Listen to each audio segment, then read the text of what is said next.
Go. Hey everybody, welcome back to Chortle Games Live. I'm absolutely being punked on the knot right now, and Steven is here with me too. I'm Jake. We're playing Diablo. I don't know. So we've watched Scott Pilgrim versus the World together. You probably don't remember anything about it. It's my favorite movie. But there's a band that because part of like the first third of the movie is a completely different movie from the rest of it. Because you think it's kind of like a rom-com where the main character's in a band and they're trying to do a battle of the bands. And the first scene that they do, like a battle of the bands, the band they're up against is called Crash and the Boys. Mm-hmm. And it's these two just emo as hell looking guys. That's what I look like right now. Yeah, you look like Crash. Like he goes up and he goes, "Hi, I'm Crash. These are the boys." How can I don't know how to show them my face. I'm looking. I've got you. Oh, are you? Okay, yeah. I see.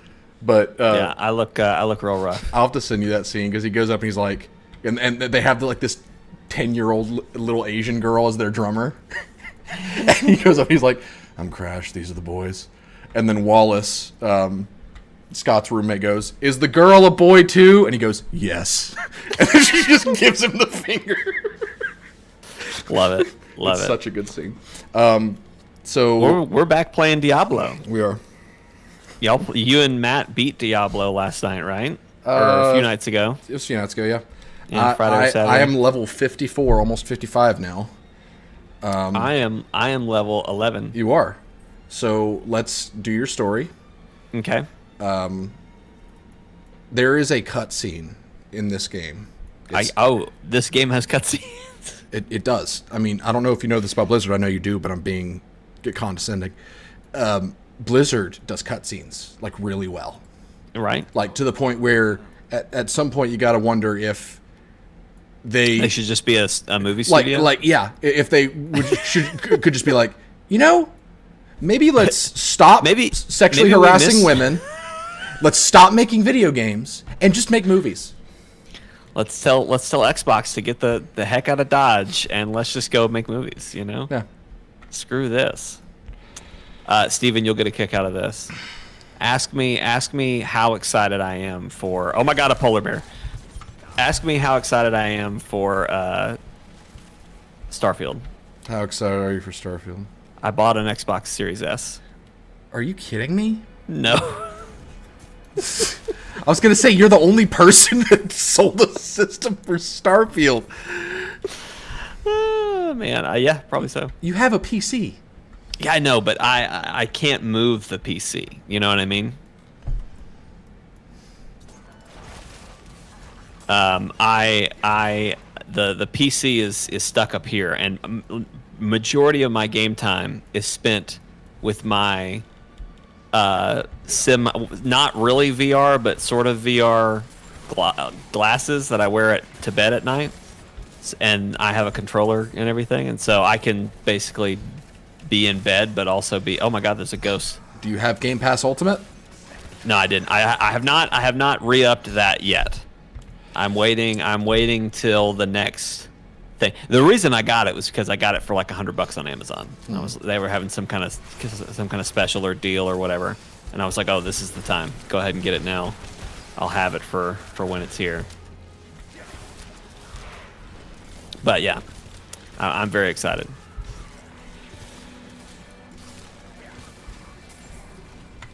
Okay, cool. I was wondering why my Frost Sword wasn't casting. It finally did. Woo! Woo! What are these little wraith? I don't like these wraith things. They're too opaque.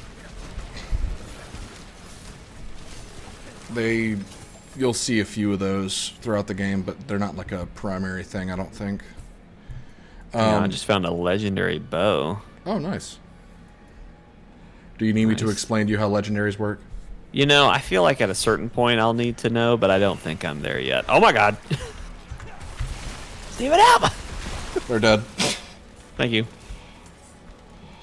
I literally just stomp my foot and everything around me freezes and then explodes. I love it. It's very nice. I forget what... I guess it was the stream you and Matt were doing. You said the chill team. Chill squad. And I was like, I don't think there's any world where I would categorize Matt as chill. And then I realized, oh, he must have some sort of ice ability as well. My thought was he runs Necromancer, so, you know, so chill, all the bodies death. he's with are cold? Yeah. Well, it turns out he actually does do ice. Oh, okay, there you go. So it worked out. Yeah, it did. It worked out in your favor.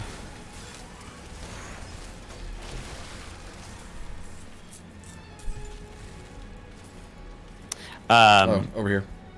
I know you're probably not playing very much of Tears of the Kingdom. I'm on break. Oh yeah, and that's cool. I think spread it out as much as you can. But definitely, whenever you get back to it, make your way to the Gerudo. Yeah, I saw your text to region. Yeah, I found out that basically any Gerudo weapon, its like special trait is that it doubles the fuse of anything, the fuse number of anything it gets near or whatever, anything it uses. Yeah. You attach to it. And so like if you attach like the strongest thing I have found, I'm pretty sure it's just like known, is the silver Lionel's tusk, which looks like a giant gold katana. Mm-hmm. I've got one. I've got a few of those, I think. You got it. Yeah. Okay, sweet. So like you fuse that to one, and suddenly you've got a 150 powered weapon. Yeah. And it's just like, whoa, okay, fuck. I was like, why have I not? Why did I come here last? Like I should have started here.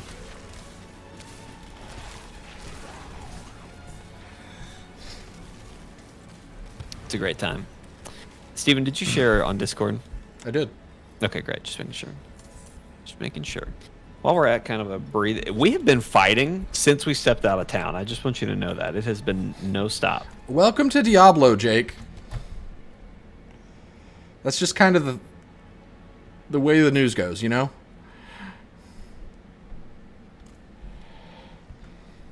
Hang on, I'm informing Lee Allison of this of the update with my inquiry. Okay. While we wait, what did you think of Starfield? I stand by what I said, which what I said was it looks like they took things that work about pretty much every space game and a lot of sci-fi games. They shoved them all in a blender, created a fine gray paste, and then spread it on a outdated engine cracker. But there's stuff about it that, like, I look at it and I'm going to be like, I'm going to play it. Right. But I look at it and I think, I'm going to get bored of this. Yeah. I am not going to beat this. I'm going to only go to the places that interest me. I am going to get bored of exploring these barren-ass planets after probably not very long. And I'm going to spend pretty much all of my time recruiting crew members and building spaceships and flying my spaceship. That was the only part that had me like, okay, yeah, this is something I'm going to enjoy. Because the combat looks fine.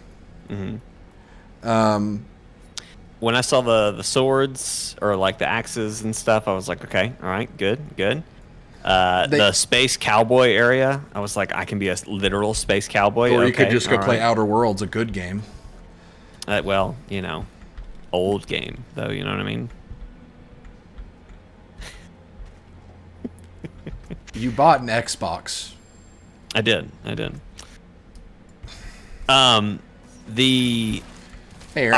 What I think eventually sold it to me was the because when we first watched it, we were just like, this is literally No Man's Sky. Why, like they're just doing what No Man's Sky is doing. Yep. But then when they did the most recent gameplay demo, I realized like, oh, but it's Bethesda doing No Man's Sky, and that's so like not the a story good thing. and like the role playing, like when they were talking about like the character creator, and it's like you pick your background and like what all this is, and kind of like here's how you're going to affect the story, and like regardless, really anybody could have done it, but the point is like you need to heal. The thing I don't like about No Man's Sky is I feel like I have no direction, and it's really because they just give you here, just do whatever you want. I miss synthetic, Aaron. We need to play. And I need a little bit more direction than that. I get that, but can we just have a intervention real quick? Or No. Me ranting and crapping on everybody's parade is probably a better way to put it. I love shitty parades. Can we stop acting like Bethesda is a good thing? What's up, Aeronator? Like when they say it's a Bethesda RPG through and through, that's not a compliment, or at least it shouldn't be. I mean, Skyrim was really good. Fallout was really good, but then since then it's kind of they what you always say, they're resting on their laurels, right? Right. And they haven't done anything in a long time, and so this really has to be good. Right. And what all I'm saying is Fallout 3 was good. Fallout New Vegas was better. Fallout 4 was not as good as Fallout 3. Fallout 76 exists. Mm-hmm. Skyrim came out 12 years ago. But it came to the Alexa, Steven. Like, that's pretty cool. I'm ignoring you. And Skyrim, I know, hot take. Not that good. It is a great gateway drug into fantasy RPGs, but if you this is what happened to me. If this is my new favorite thing to say. This is what happened to me. I got hooked on the drugs. This is my new favorite phrase that I'm going to start trying to make happen. If you're like me, and I know I am. So fucking dumb. But if you're like me, and I know I am. I played Skyrim and I was like, this is fine. Like, the combat isn't good. The exploration is not as good as it was in other Elder Scrolls games. The story isn't very good. The performances aren't good. The graphics, like nothing about it was stellar. It was just, they did a open-ended fantasy RPG that didn't look like crap, essentially, and everyone gave them all their money for it. But Skyrim, as a story, like as a RPG with a good story, it's not that good. And when they were saying in Starfield, what being a Bethesda RPG means is memorable places, memorable, lovable side characters, and I just thought to myself, if I asked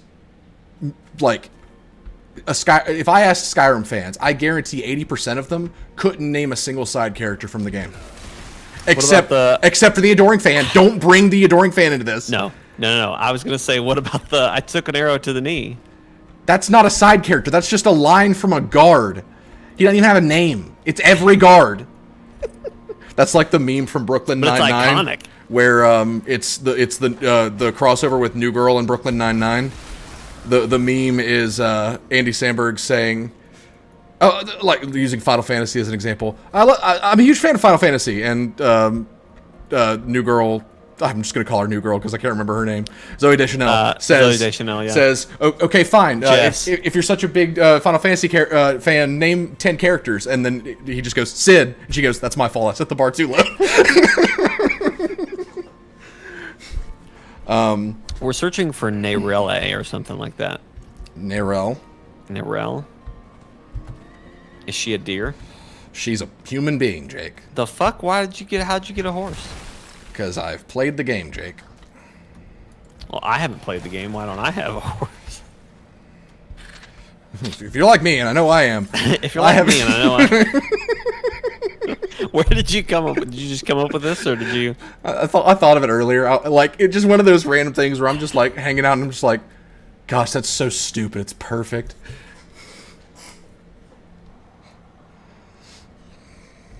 All right, hang on. I'm gotta find something out here. Mm-hmm. But anyway, yeah, Bethesda. Their games have always been fairly mid. And I'm tired of people acting like they're not. No, I don't think it's going to be like a 10 out of 10 perfect. I don't even know that it's going to be what the Xbox fans hope it will be. But looking at it, I was like, this is going to be fun, and I'm going to want to play it. I'm going to get entertainment out of it, but I am not purchasing Starfield. I will never purchase Starfield. Unless if it is just like a huge, shockingly good time. I mean, I don't know why you would. You've got X-Pass, Game Pass. Yeah. That thing. Yeah. Right, but it's going to be on my system for a season, essentially. And I'm going to play it for a little while. I'm not going to get anywhere in the story because the story's not going to be good. And I'm going to put it down in probably no time flat because, good Lord, August through September is so stacked. Oh my God, I know. Everything was like October. I was like, are you kidding me? Why is everything happening right now? When is Armored Core come out? August. Yeah, okay, that's what I thought. And then Remnant, thankfully, comes out July 25th, so we'll have a little bit of time with that. So that has PvP? We've probably talked about this, Remnant? and I just forgot about it. No, Armored Core. Oh, yeah. PvP's always been a big part of Armored Core. I saw that it was not open world either. It's just that is correct. Mission structure. Yeah, that's how Armored Core always has been. Basically, you are a mercenary working for bigger corporations that are trying to control the state of power and everything on the planet. That's just kind of what makes Armored Core is that you are a cog in the machine. You're just another pilot. So a lot of what makes Armored Core an Armored Core game is doing jobs, doing them well enough to where you don't land yourself in debt because you have to pay for damages and ammo. Yeah, that's probably going to go away from this entry.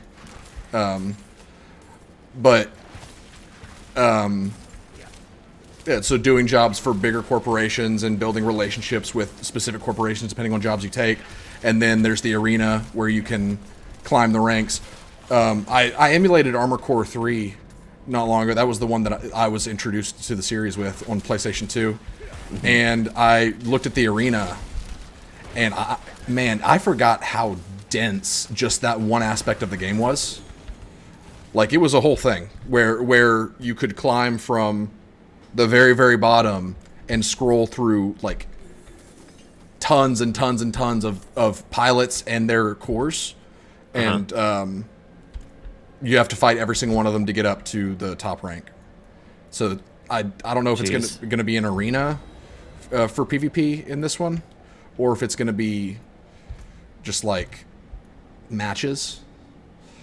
But the combat looks a lot more technical, and I say technical meaning it looked really fast to me. It was just blazing fast. So Armored Core was not always that fast, but when it got to about I think 4, it got a lot faster. Armored Core 4 Answer, which was kind of the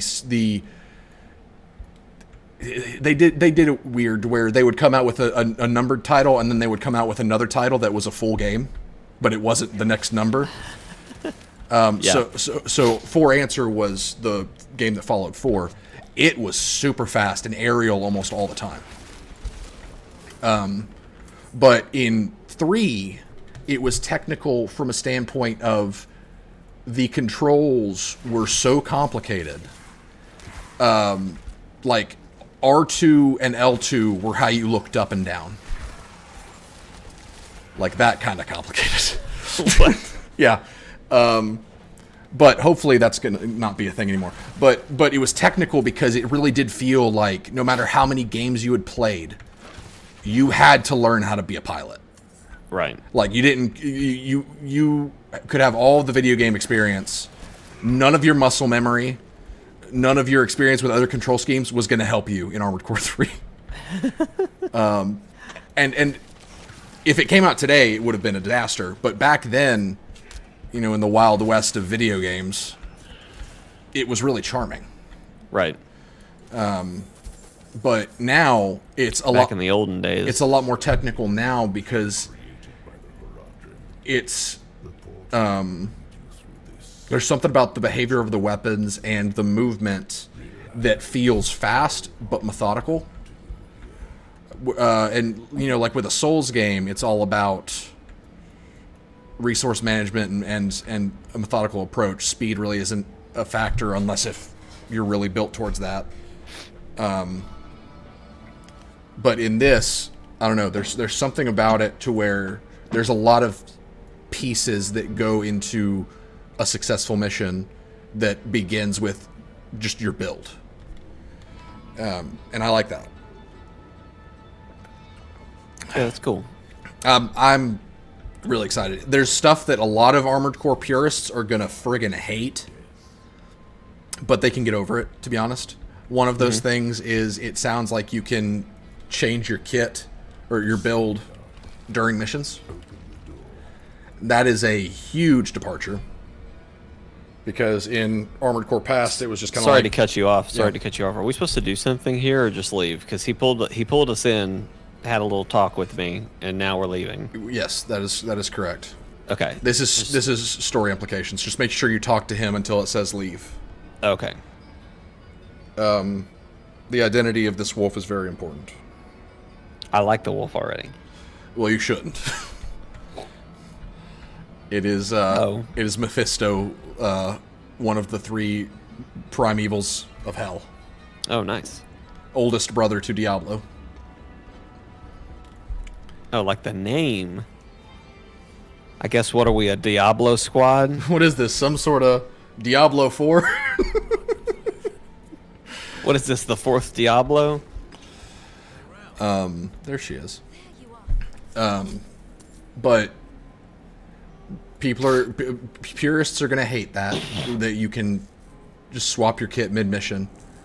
And then there is a mid-mission heal mechanic similar to like an Estus flask. That doesn't bother me, right? Because, I mean, if you want to be, big dick energy, I don't heal ever, then just don't heal. Yeah.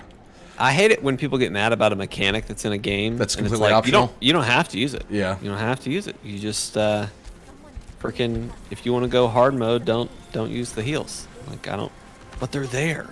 I don't have a strong enough will.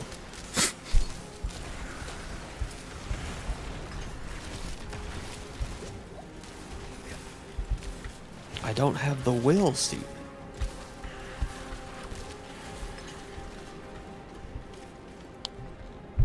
My parents didn't write a will.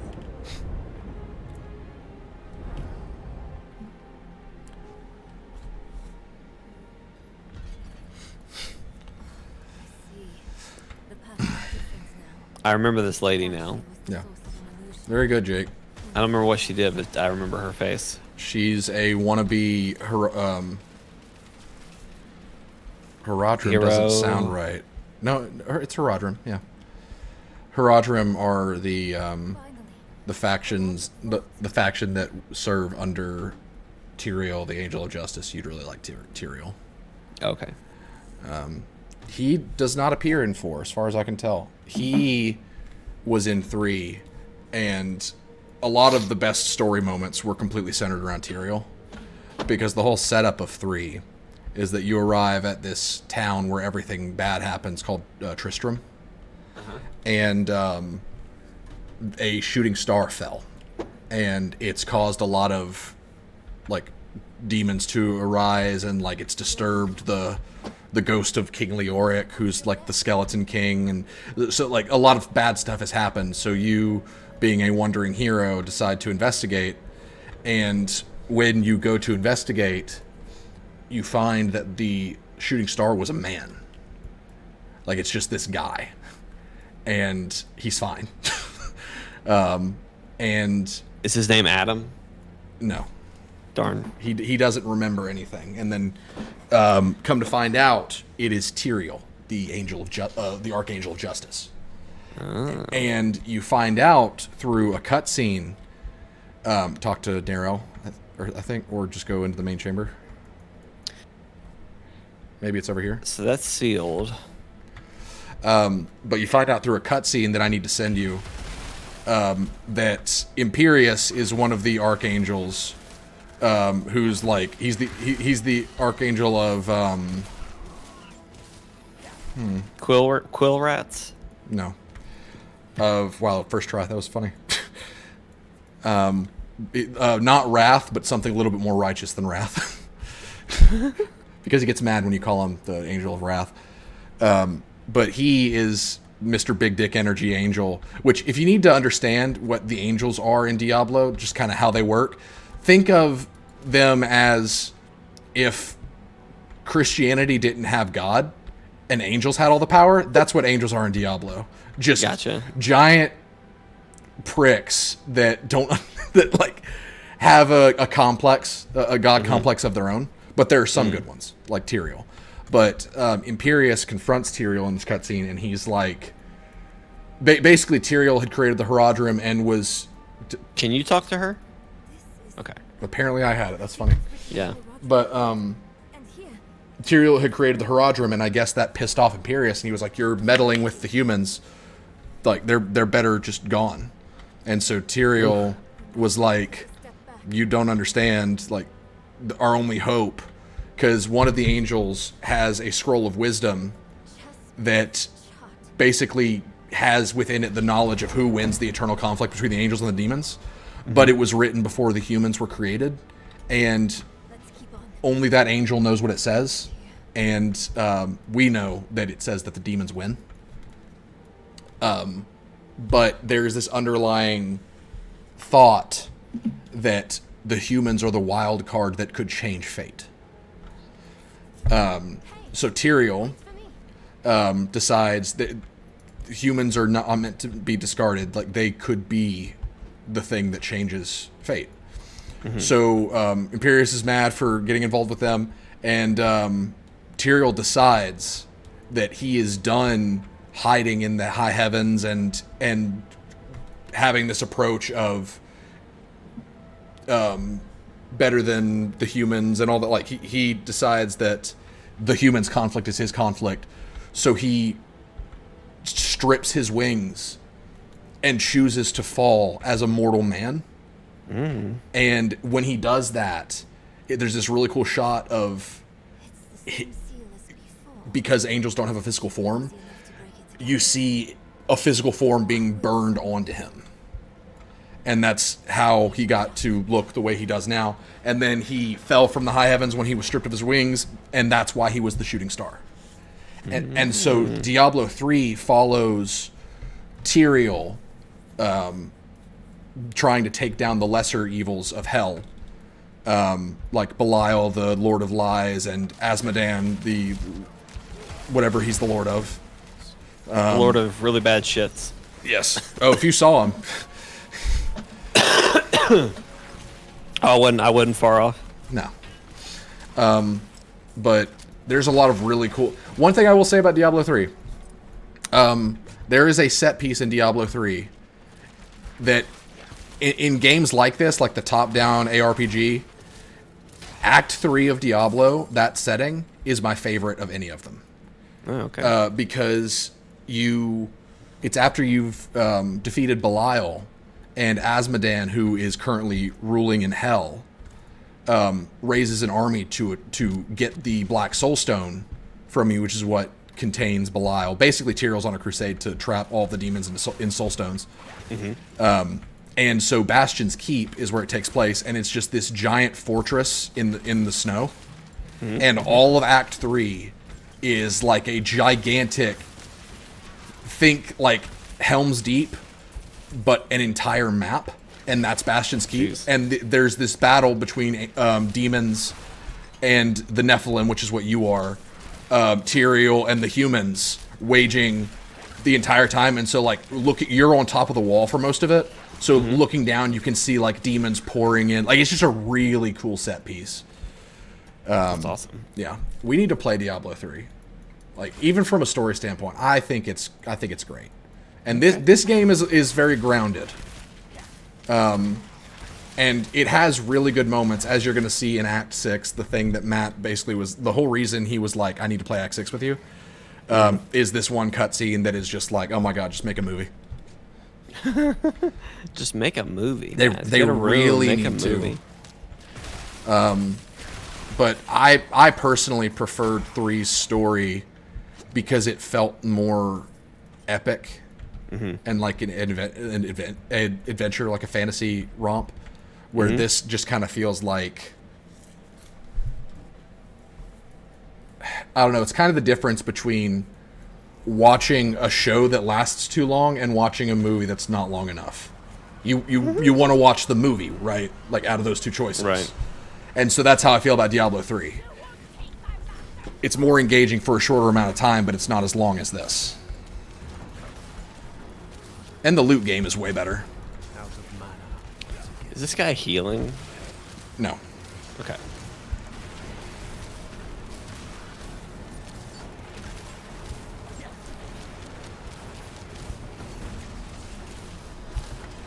You see the bar underneath the health? Yeah. That's is the shield. The stun bar, yep. So if you use crowd control effects, we can fill that up. Like, I just did it with a Frost Nova, so it filled it up a lot, and then when it gets filled, she will drop to a knee. I said she'll drop to a knee. There we go. She's gonna propose. Knee. You weren't there for that. Knee. That was Division 2. That was our first Division 2 raid, yeah. Yeah. It was horrible. It was a disaster. Oh, can we talk about the Ubisoft showcase? What about it? I already forgot it happened. It was just not good. I mean, it's Ubisoft, so... Yeah. I know, but I used to be excited about Ubisoft. Oh, they used to be the best. Yeah.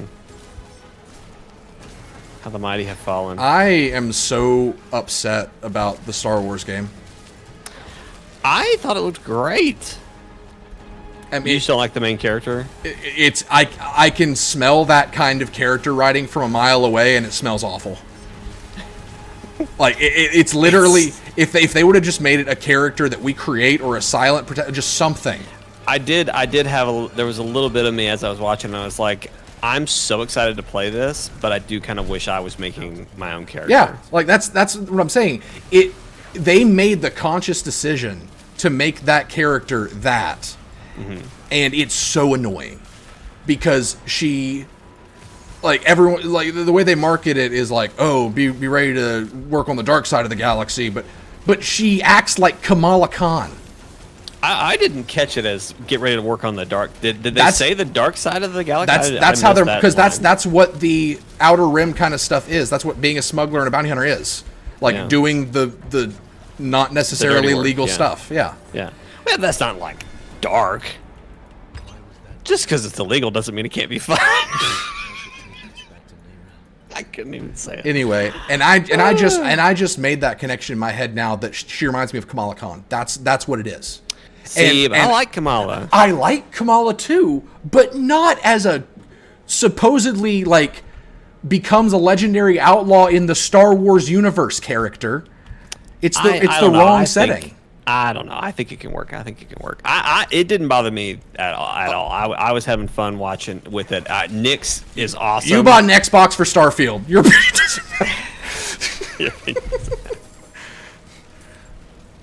But the pet, I'm sure it's going to be a great mechanic, but it bothered me because like it felt like, oh good, another Baby Yoda kind of thing, just cute bait, you know. And it's sure it's cute, whatever. But I bite on that cute bait. You know I know you do, which is why I'm telling you that you're wrong. I bite on that booty bait and that cute bait. You know what I'm saying? Anyway, I'm wrong. You're wrong. But like you see the gameplay and you're like, this looks really fun. I am willing to look over the glaring issues. I see the glaring issues and I'm like, this is going to make me lose sleep over something so stupid and trivial. But if it was just another game, right, I would be like, well, that's annoying because I'm not going to play this. But knowing that it's what Massive is working on hurts. Yeah. Because that team kicks ass. But for them to make such a fundamentally bad decision, and of course they did, it's Ubisoft. I mean, I wouldn't say fundamentally bad. You've seen one gameplay cutscene that said at the beginning does not reflect final, Well, I mean, that doesn't have to do with, like, it's written. Your biggest complaint is the character, right? It's 100%. Yeah. It's the character. It's if I was to say like I get like 3 like red flags for a game, I would be throwing every single flag in that trailer. Like, just because it's Ubisoft, it's a character that's written like Kamala Khan in a setting that Kamala Khan does not belong. I think you picked it up again, so you might have to talk to her. There you go. There's just a lot of things that make me say it is wiser for me to expect this to be bad than it is for me to have my hopes up. Gotcha.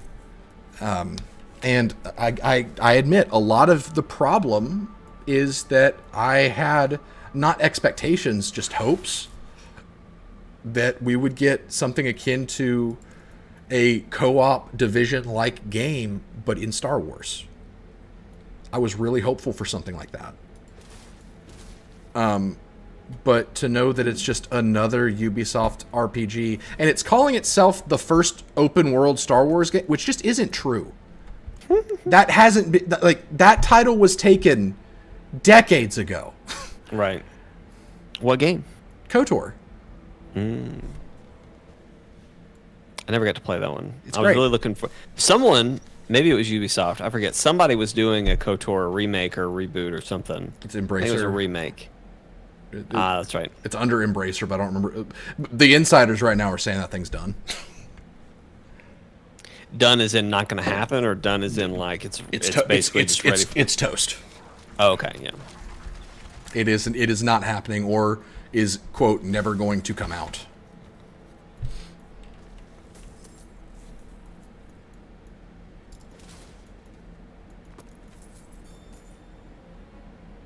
Sorry, I found a new sword.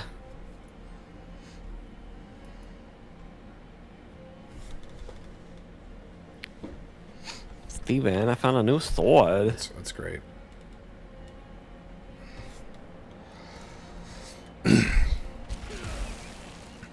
I was really happy that we got to see Avowed. Oh, that was the other one. I'm glad you Yeah. brought that one back up. The first couple times we saw Avowed, I was like, I don't care. But after at this most recent gameplay trailer, I was like, okay, I kind of see why Steven's excited about this one. It's Obsidian. That's all you need. Because it's basically high fantasy Outer Worlds. Sign me up. Done. Bought 2 copies. Did you buy an Xbox? I would. If it was my only place to play it, I would. There you go. Because Obsidian doesn't miss. And people need to ground their expectations. Because they said in an interview that they started this as their take on Skyrim, but then they dialed back and said, well, what do we do really well? And it's depth, not breadth, is essentially what they came to. So rather than making a shallow ocean, they're making a very deep lake. Is kind of the gist. And I'm okay with that. I'm okay with that. I do hope that it's not as, like, Outer Worlds felt small at parts. Like, there wasn't a lot of variety in, like, the gear and stuff. And that was, like, my only complaint about it.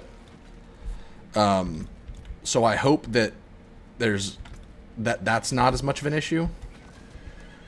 But the fact that it takes place in the Pillars of Eternity universe has me excited.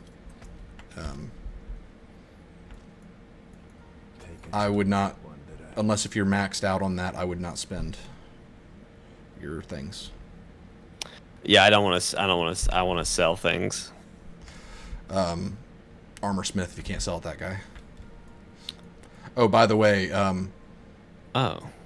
you need to probably salvage instead of sell. How do I salvage? Blacksmith. You can, if you want to just salvage everything in your inventory, you can do all items, or you can do it by color. Oh, salvage. Okay. All items. That is going to help you a lot in in-game, because when you're having to upgrade gear with crafting materials, you're going to have a huge pile of crafting materials already. And since you get gold just randomly all the time, it's better to stock up on materials, in my opinion, than it is gold, because you can always just go do a run to get gold. Right. But crafting materials are more involved, so you may as well give yourself a head start now. I get that. I feel that.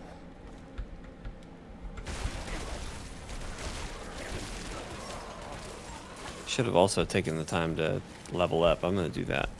Okay. Guard my cold dead body, please.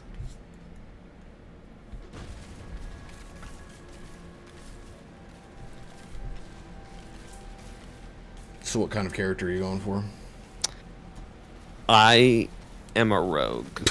Thank you. I don't know what else you're looking for there. What sort of build? What skills do you like? I like shooting my bow.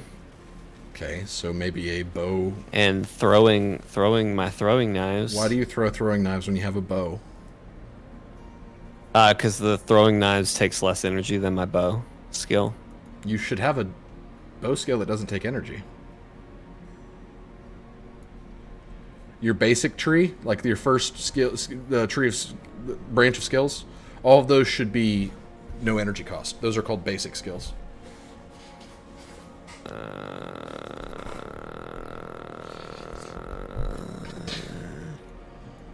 I didn't unlock it. You can be completely bow focused if you wanted to. If I remember correctly, I played a little bit of rogue, but not a lot. But like that's for me. I've got 4 options for my basic spell, and that basically is: do I want to use my basic spell for lightning, fire, or ice, or lightning again? Yeah, I was gonna say it's from what I'm seeing, it's basically: do you want to stab or do you want to shoot? Yes. And then as I get further, there's like some stealth stuff, which like I don't see any reason that would be valuable. Yeah. There's some poison stuff, shadow, ice, poison, and then I can do a shadow clone. Yeah, which might be cool. That if I was to make a rogue, like actually level 1 up, that's probably the kind of build I would do, is ranged with shadow clone focus. But you can do, based on what I've heard, you can do a good like status effect rogue. So you could run like a poison build that just treasure goblin over here. Yeah, poison might be good. I don't know what shadow does, but I will tell you that if you run cold, you're gonna face a lot of redundancy that we already have. Nice.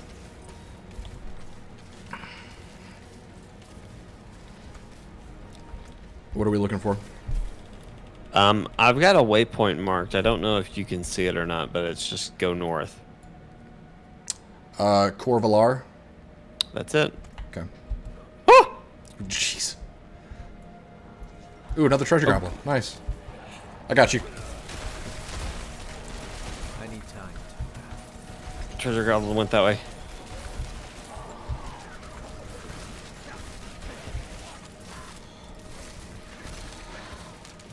Oh, you ass. I need more time. Oh, nice, Got him. nice. Sniped.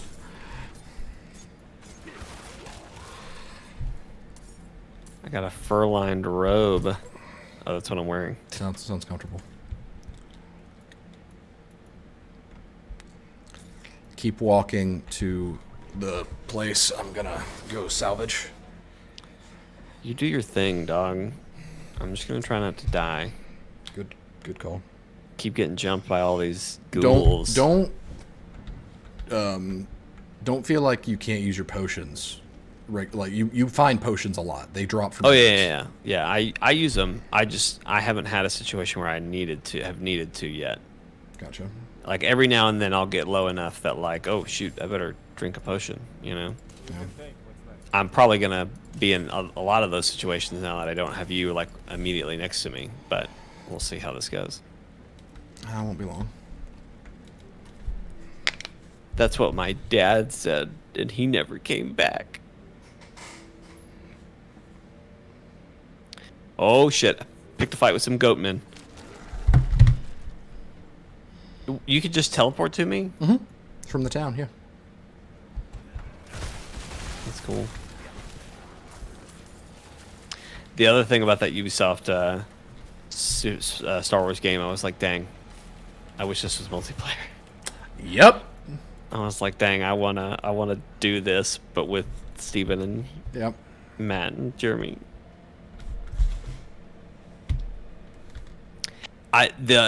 My biggest fear with it is that it's gonna feel redundant next to Fallen Order, and Survivor.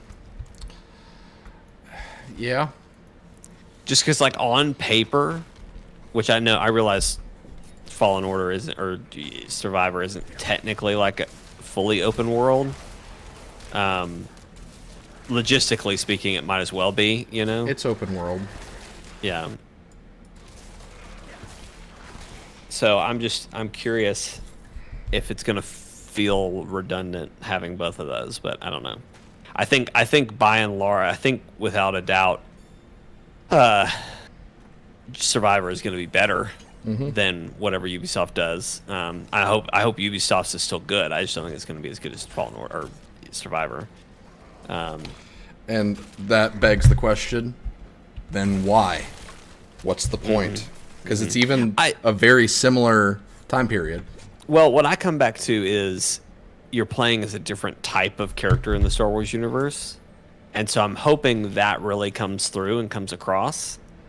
But basically all it is you don't have a lightsaber. You know what I mean? Like, it's not that much of a different character, even though it is. So I don't know. I also am very curious if they're going to do anything like to make up for the fact that you don't have a lightsaber. Like, are they just going to, oh no, you're just going to have blasters and your little pet and you're going to be happy. Yeah, that's it. And there you go. I'm still going to be happy. I mean, I would be if I remotely cared about anything that I was doing or the person that I was playing as.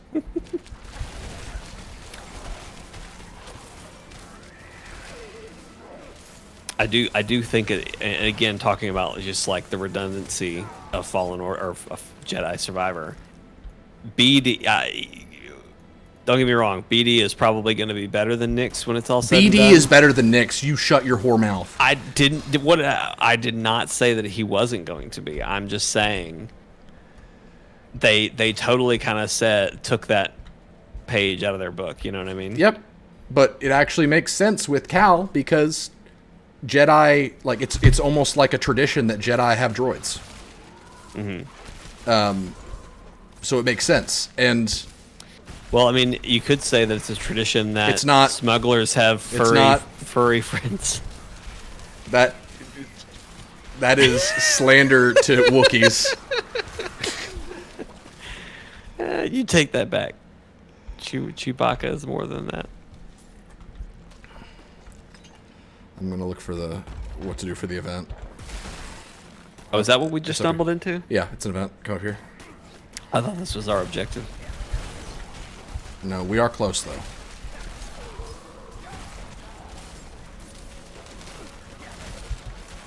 What do we get for this event? Those shards that you can spend at the guy that has the items that I told you about yet. The weird eyeball things. Yes. Yeah. They've got like a weird eye, like almost like a Sheikah symbol on them.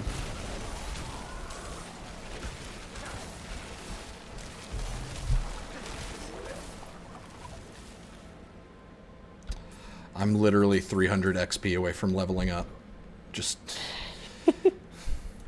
Congratulations. Not yet. There it is. Jeez.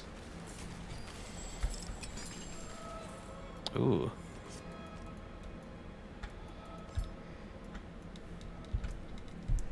Dang. What?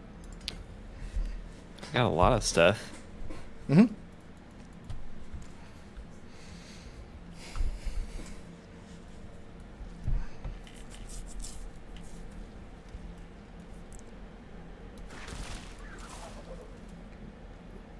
So that Avatar Frontiers of Pandora game exists too. Oh God.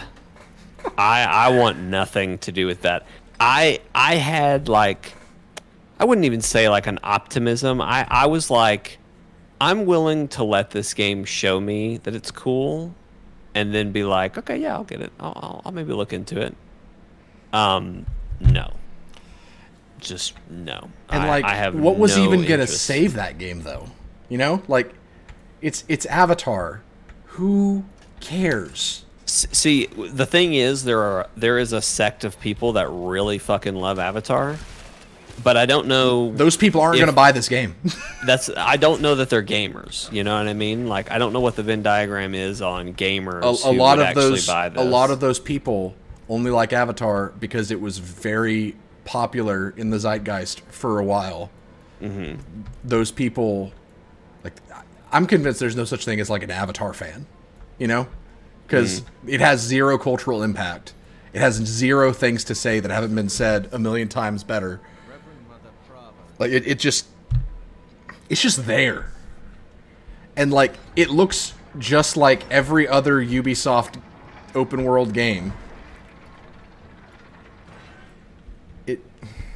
Right. And again, it's massive, so it's like what? I heard some people comparing it to Far Cry, and they were like, "It's Far Cry, but Avatar." I was like, In case you wanted to play as a giant blue monkey, there you go.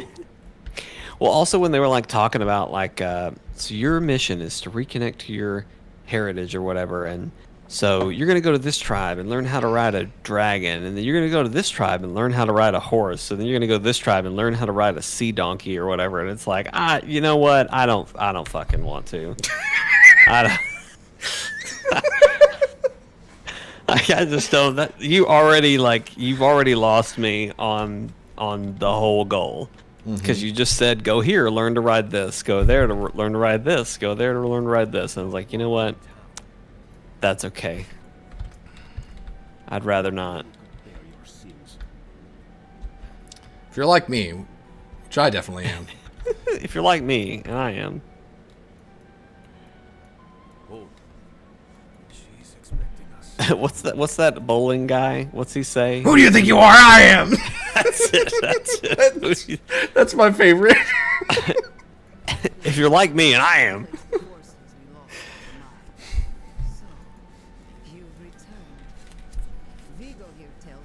I feel like you've taken over my story, Steven. I feel like no one wants to talk to me.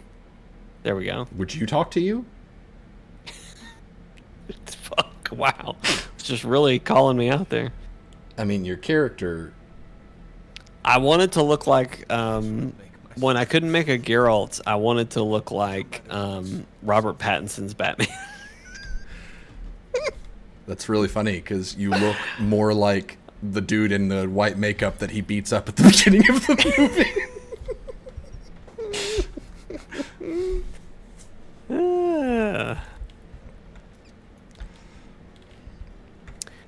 So the Flash comes out. I will not be seeing it. I will not either. I can't wait. I'm so excited.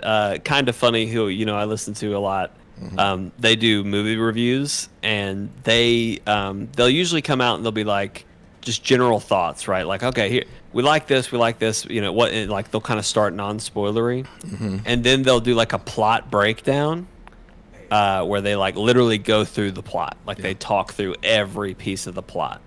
I can't wait to listen to that. That's going to be the only experience I get of the movie, is I'm going to listen to them recap the plot, and I can't wait. Apparently, I'm sure it's going to be fucking stupid. There's commercials going everywhere, right? Because it comes out tomorrow. Yeah. I saw a commercial, and it's one of the Flashes in a normal-looking Flash suit, and the other one looks like he's in a Batman suit that he like fabricated to be a Flash suit, and one of the Flashes go, come on, Barbie, and the other one looks at him as like, let's go party. I am a snack hole. It's like, what the fuck? What are we doing here? What is brunch? I hate Ezra Miller. I hated him before he was a supervillain. Like, I have always hated him so much. Because he's not a good actor. He's not funny. Have you seen the memes that are like him on the red carpet, and then it cuts to Homelander in a scene where he's like smiling, but like you can like see he's about to break. Mm-hmm.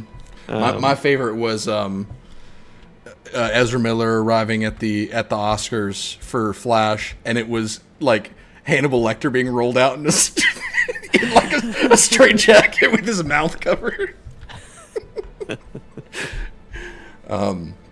But no, I've heard that Nicolas Cage is Superman in it.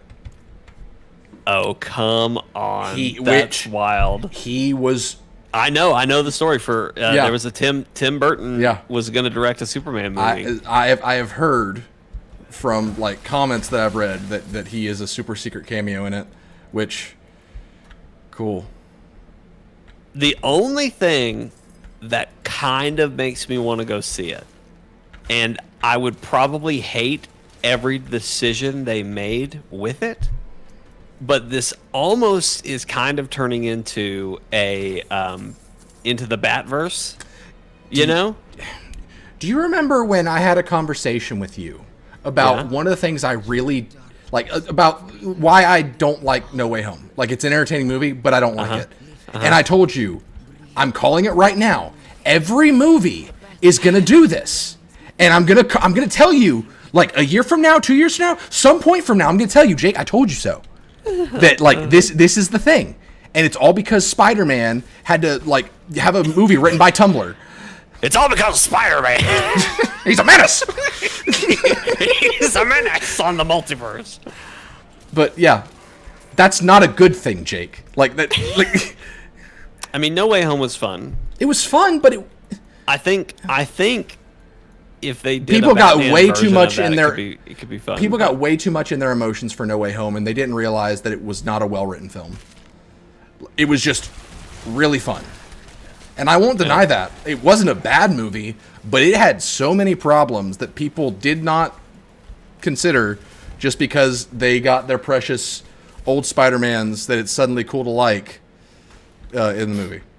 I liked all those Spider-Man. Oh, I always did, but the public opinion of them up until it became cool to want them to be in these movies was not positive. Come grab this. And not to say that like people really liked the first two Tobey Spider-Man movies. And Andrew Garfield's first one people thought was pretty okay. I always liked both of them as Spider-Man. I think still that Andrew Garfield is the best Spider-Man. Not the best Peter. He's probably the worst Peter Parker, but he's the best Spider-Man. Wait, run that by me one more time. I was looking at Matt's comment. He's also spamming emotes now. Who turned reactions on? Is that a thing we can? I did. This is new. Did they add that? Andrew Garfield's the best Spider-Man, but he's the worst Peter Parker. That's what I was saying. Andrew Garfield is the best Spider-Man, but the worst Peter Parker. I would agree with that. I had to say that 3 times, and you had to read it back to yourself. I had to think that through. Yes, I completely agree. And I think Tobey was a better Peter, but not as cool of a Spider-Man. Tobey was a great Peter and a really good Golden Age Spider-Man, like 60s era. Yes. And then I think Tom is a pretty good mix of both. Tom is the best Peter Parker, but his Spider-Man... I thought you said Andrew was the best Peter Parker. No, Andrew's the best Spider-Man. You already got it twisted. You had a 50-50 shot. I think Tom is the best Peter Parker, but his Spider-Man is doing its own thing, and I'm not a fan. He's like Miles Morales. Did you watch that one yet? Yes, we talked about it a little bit. Remember Did we? Peter Park's car? Oh, that's right. That's right. I enjoyed it. I thought it was good. I just it's the story was bad. It suffers from being the one in the middle, and yes, I am. There are holes all up in every bit of like this whole idea of like the canon. Like that was so stupid. My whole every TikTok I scroll through is like, here's another hole in that whole like ideal, like basically saying that Miguel is not right, like that can't be it. And like unless the third one is going to come around and be like, oh yeah, fuck, Miguel is I forget what they're called, the Immortals, whoever in the Spider-Verse comic, the vampire people who are like trying to hunt all the Spider-Men, unless like. And I know he's not in the comics, but I'm just saying, like, unless they pull some shit of like, oh, he is one, and he's been pulling all this bull crap just to get them all together, like, unless they pull something like that, this whole canon thing can go to hell. It's not a thing. In the amount of time that it took, because I went and saw it with 2 of my sisters and my 2 little brothers, the amount of time it took us. I acknowledged your comment, Matt. I don't know what you want me to do about your reactions. You know what I mean? I'm sorry. In the time you went with your sisters. But in the amount of time it took us to leave the movie and get to the car, there were so many things that they were like, but wait, yeah, why this? And Laura even was like, but if Miles was never supposed to be Spider-Man, then why does he have a cannon? Right. Everything about him is all messed up. Yeah, like, and his world should be destroyed by now, because hasn't he been Spider-Man for 6 years or something like that? A year and 4 months, I think. Okay, all right, that's enough time for something to but maybe. But still, they're fully aware of him enough to where Miguel has an opinion, right? And like the part that made me realize, like, I don't like this, like where I was finally like, this is enough, was when they were like, it's a part of canon for Spider-Man that he loses a police chief, and then Gwen was like, my dad's the police chief, and and like, then he's gonna die someday, and then she finds out, wait, you're not police captain anymore, you quit? He's like, yes, and she's like, oh, thank God, you're saved. Like, that is the stupidest.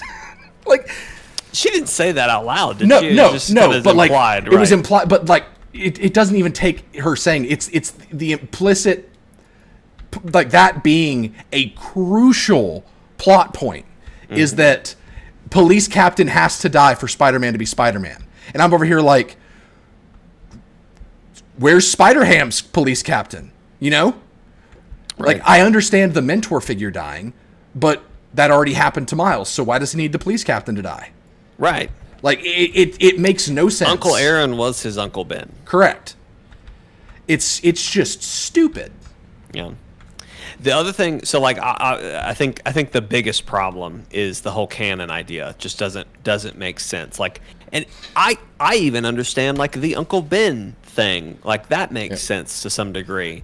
But like, I don't know. Anyway, regardless, the other thing that I didn't like is that I loved how many more Spider people we got.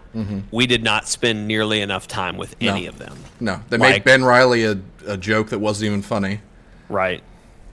Yeah, I didn't get that. I was like, why is he like this? I don't understand. It's from his era. Well, I mean, I remember I lived that era. Yeah. I watched that era. I just don't know why they went with this joke. But okay. Because the whole Clone Saga... Right. Like, that was just the general vibe of Spider-Man at the time, I think, is what they were going for. Gotcha. But, yeah, I agree. But, like, no, even like Peter B. Parker, he doesn't show up until there's only like 20 minutes left in the movie. They just turned him into a joke. Like, yeah, he's the stereotypical dad. Yeah. Which, like, that, you know, and like, if he had 20 more minutes of screen time where he wasn't just the dad joke, I would have been fine with what they did with him being a dad. Because, like, I mean, I laughed at that. I was like, yep, that's how I am all the time. Like, I get it. But there's a difference between, like, a character having a joke and a character being a joke. Yeah. And he was definitely like, oh, Peter B. Parker's about to open his mouth. So what's he going to say about Mayday this time, you know? Yeah. I loved Mayday. Mayday was super cute. Precious. Oh, Spider-Punk stole the show. Spider-Punk was great. And I knew he'd be great. Awesome. I did not realize how cool he was going to be. And then just, like, all this, like, how he kind of orchestrated all this together, and like how he was stealing the parts to make the watch. That was not communicated while they were talking. Well. Like the fact that that's what the parts were for. Like, I mean, I think it was communicated well enough. I mean, I think the idea was that they did. When I watched it at first, like watching it live, I was like, oh, he's just fucking around. He's just doing whatever. But then when you finish and you think about it, you're like, oh my God, this dude was fucking a mastermind. He has been orchestrating this upheaval to happen, you know, like, I've seen a lot of TikToks of people theorizing that, like, he was the one that convinced Miguel and Jess to let what's her name, Gwen, go to Miles's reality. But I don't know. Anyway, he was a way cooler character than I was expecting. Oh, look, it's Matt. Well, we'll watch this and then I'll say what I was going to say. I can't hear it anyway, so. Okay, well. I was really like the idea of the canon can be done well, but they didn't do it well. Like the whole idea that it is fate, or it is part of what makes Spider-Man being someone that knows great loss, but pushes on. You know, like aspects that make Spider-Man who he is. Like that idea that there is always in every timeline, every universe, whatever, one person that will be that sets him on the right path. That can work. Making it literally canon is dumb. But when you make it I don't have headphones connected to my PlayStation, Matt. That's why. When you make the whole thing where it's sacrifice one for the many, you can't mess with fate, and you have Peter Parker saying, "Yeah, that's cool." That is well. There's a line in the trailer for the first Into the Spider-Verse that didn't make it into the final movie, where Miles and Peter are having a conversation, and Peter B. Parker literally says, "Don't worry about saving the world. Worry about saving one person." No, that was from Justice League. It's in the trailer for Into the Spider-Verse. Is all. I literally just watched somebody's video about this and like how much they hate that was not included in the movie, especially now with the direction the story's going. Yeah. Well, but all in all, it just I almost wish I'm all for like a next part, like another movie, a third movie. Mm-hmm. This one just ended in a really weird place. Like I almost wish we had spent more time in the Spider Society or something. We just needed more time with more of the characters. I think they needed to, like, if they want to do the Spider Society thing, fine, whatever. But leave Peter Parker out of it. And I know that sounds really stupid, but when you have the whole idea, like I'm saying, leave established versions of Peter Parker that we know out of it. Because, like, that was another thing that felt a little weird, like having all the references. Yeah, to like according to the canon of this movie, which this movie is saying that all other Spider-Man movies happened, then it's uprooting those movies and saying, yeah, that was all fate. Like that had to happen. So suddenly the agency of the character is like, well, I guess nothing matters. I guess these characters, like, you know, it's dumb.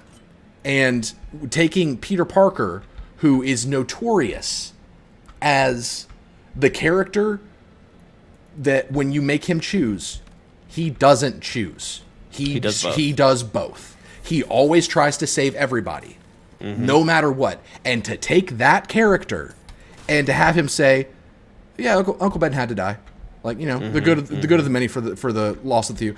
That is literally like. So that's like getting Batman to say, "Yeah, it's cool to kill parents."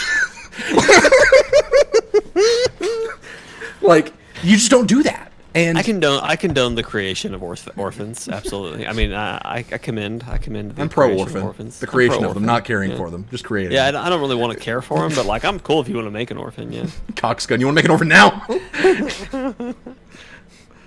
But no, that goes against the core of the character. Yeah. And seeing like Insomniac Spider-Man roped into this, and I know it was just a visual gag, but knowing that according to this movie's canon, the best version of Peter Parker that we've ever gotten is part of this, fate decides everything shtick. And it's gross. Like it feels completely wrong to make Spider-Man this cosmically aware being that sees like the grand calculus of the multiverse and understands the consequences and just kind of accepts that. Right. Because he's the guy that never gives up and he never chooses. Right. Yeah. Yeah, that rubbed me the wrong way too. So that, like, when I realized that's what they were doing, I was just like, that was the other thing. Like, the whole canon thing, I was like, I don't think I like this. And then when Peter B. Parker was like, Uncle Ben had to die, I was like, oh, this isn't good. This is bad. Like, this is not what this is character assassination. and I get what they're going for. They're going for the only person that writes your destiny is you. Right. Sure. But you don't have to spit on every version of Peter Parker that's ever existed to lift Miles up. I've got a huge issue with shooting a character in the knee just so you can make another character look taller. Right. And that's what this movie did. It's such a strange decision because I really thought they would follow more of the comic book. And I know what are they called? Do you know what I'm talking about? No. It's a group of vampire spider. Morbius.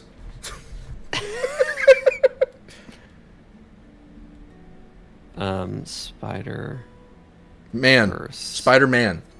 Comic villains. Inheritors. The Inheritors. It's a supervillain group. They're a bunch of vampires from Earth 1 who hunt down spider people and suck their blood, eat them or whatever. I think specifically they hunt totems, which I don't want to get into all of it, but there's these different animal totems, and turns out Spider-Man sort of becomes the spider totem at a certain point, and the spider totem weaves the web of the multiverse or the web of life or reality or some shit, and so he has a special connection to the multiverse because of that. And so anyway, the Inheritors hunt spider people because of that, and so the spider people form a society to work together to stop them. And so maybe that's a lot to introduce with Miles and everything else that's going on, but you could have given him just a central it's villain. better than just doing the Council of Reeds. Yeah. Or I'm sorry, the Citadel of Ricks. Let's call it what it is. I literally looked it up after I watched the movie to see if a writer from Rick and Morty wrote the movie or wrote on the movie, because the whole time I was just thinking they're just doing Citadel of Ricks. This isn't because the whole thing with Citadel of Ricks that makes it dumb is that part of what makes Rick, and they kind of brush this off as a joke, but part of what makes Rick is that he doesn't do he doesn't do rules, he doesn't do teams, all that kind of stuff. And Rick even says that he's you took the people that you took the persons against establishment and society, and you made a society. Way to go. But it's taking a character that doesn't belong in this type of plot or setting, and it's putting them in that plot or setting, because Spider-Man in every version that we've seen Peter Parker doesn't have time for a social life. What makes you think he's got time to hang out in Spider Society? It doesn't make sense. Yeah. It's just the wrong character for that whole idea. There you go, Matt. I'm level 16 now. Are you happy? I remember what it was like to be level 16. Those were the days. I hadn't picked my element yet. I wasn't sure, lightning, maybe mix it up, be fired. It was ice all along. I knew it was. It was ice all along. You had no chance. So Matt, I have headphones that I plug into my PlayStation controller, and technically they are plugged in, but I have my headset plugged into my computer to listen to Steven. So I don't care enough to plug in to do both or mix and match any of that. Ooh. I got a golden cowl. Well, that kind of sucks.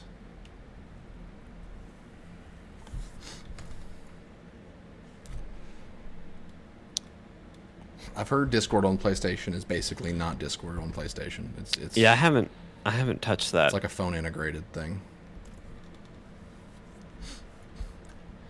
All right, let's see. Talk to that person. You can use your town portal, maybe. It might get you closer.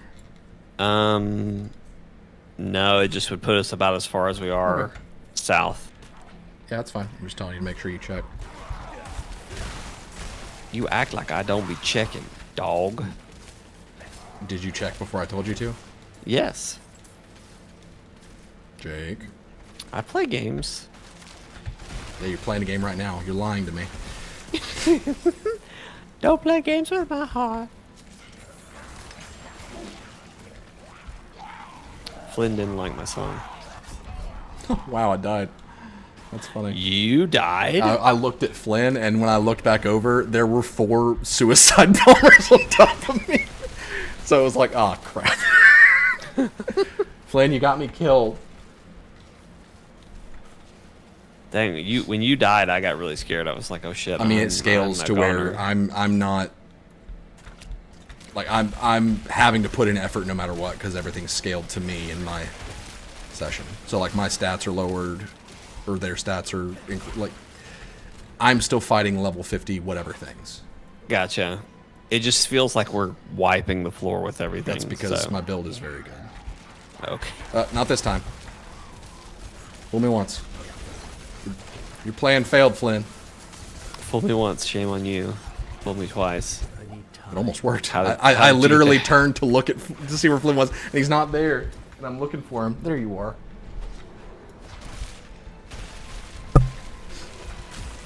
Matt says it brings enemies to your level, so there you go. Yeah. That's pretty cool that they made that work. Where like I'm still fighting level 16 enemies, but you're fighting level 50 enemies. But like we're fighting the same enemy. You know what I mean? Other games have done a similar scaling system. There's some sort of event over here. Borderlands 3 had that, so it's not necessarily new. But I'm glad when games do it. Yeah. You gotta sacrifice your blood. Oh, okay. Or I can just do it. Is that a canon event or? Yes, it's a canon event that every Spider-Man, no matter what, sacrifices their blood to a random obelisk that they find in the middle of the snow. That's after the police chief dies. To kind of finish that topic, like I am hoping that it all comes together in the third one and it closes out okay. Yeah. You know, I don't know that I have high hopes for that, but I think like, kind of like we were saying that the core of it being what it is. Yeah. I don't know how they come back from that, but maybe it was all a trick. Maybe Miguel tricked them all somehow. I don't know. We'll see. I died. I'll get you. This movie did what I was worried the first one would do, and that is act like Peter Parker is a dead tradition and Miles is like the future. And that's just not true. Yeah, the first one definitely did not do that. Like it was fantastic. Yeah.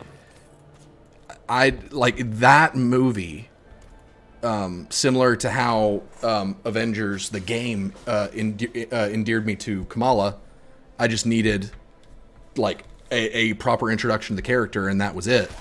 That's what Spider-Verse was for me and Miles Morales. It was like, oh, someone actually did a version of the character that isn't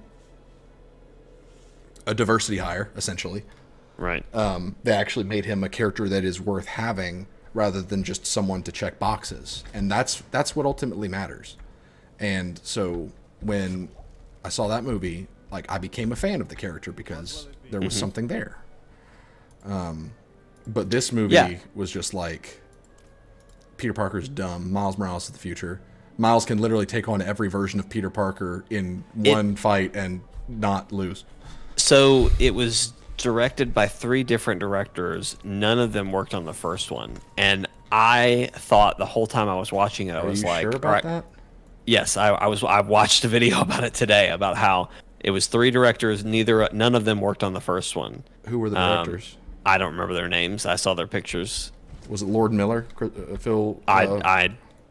No. Okay. Not that I know of. Because they definitely did the first one. And they were I could be involved wrong in this one as well. Were they producers or something? Lord Miller wrote this one. I think they wrote the first one too. Anyway, it feels like a completely different team did this one. Yeah.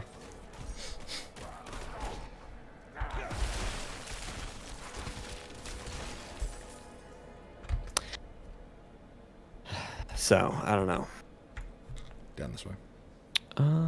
Okay, you got it.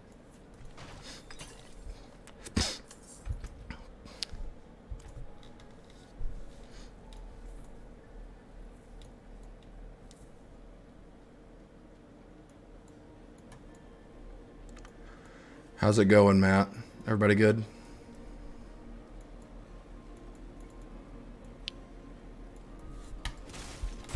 I'm more than good. I'm great. I don't care. Wow. Yeah. Wow. Oh, we gotta go around. I see. Okay.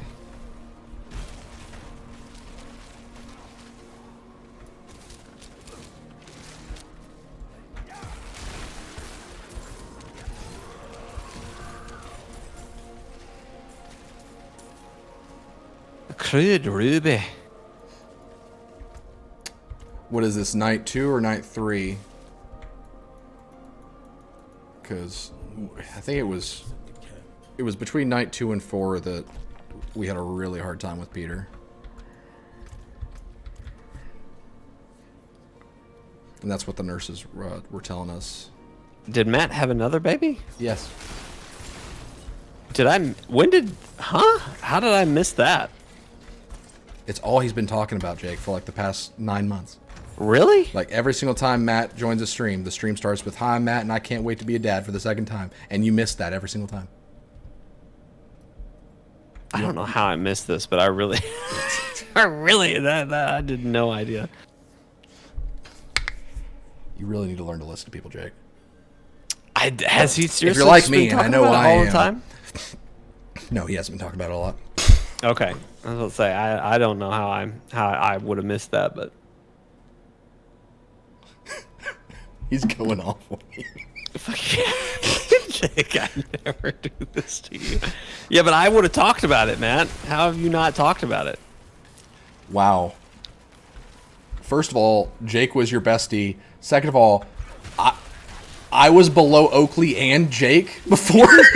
That's like, a low blow. Am I even like... You know what? Whatever. Whatever. What? I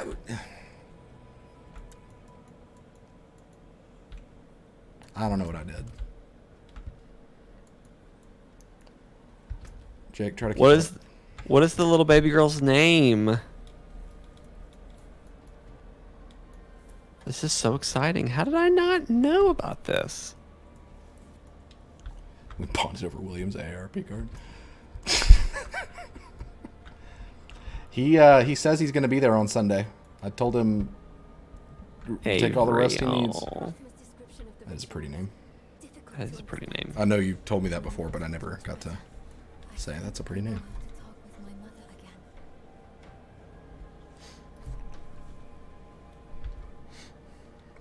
I'm racking my brain. I don't think Matt told me.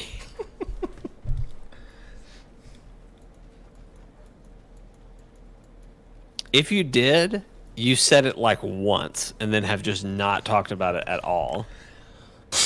Wow. And you think, Steven, do you remember a time when he said it? Friggin' gaslighter. Jake, I don't think you were there when I talked about it. I think okay, you mentioned it it once around Jake, and then we just never talked about it again.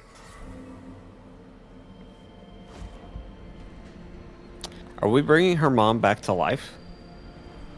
We're doing a weekend at Bernie's situation where we're just gonna like do a puppet show. Kids love it. Okay, I like that. I like that. For kids. Mother, please. What's our plan for Extra Life this year? I mean, I have blocked it off on my calendar, so I'm available. I think our plan has been to do a studio. Come to you and do the studio like we have. Apparently the space studio is moldy and we probably shouldn't use it. So I'm thinking we stick to what we know and use the studio we've always used. well, that doesn't exist anymore. Oh. You remember the egg hunt that you came to? That was in that same spot. That room doesn't exist anymore. That new children's space? Yes. Oh, wow. I still have I didn't- studio and we can use it. In fact, it'll probably be in a better spot. But yeah, that studio's gone. I think we just plan to come there, do it live. Do it live. Do it live. No idea. Jeez. No idea on as far as like specifics of what we should be playing or like will be playing. We're I think definitely we'll have to, doing Monster Hunter board game. I'm cool with that. Yeah.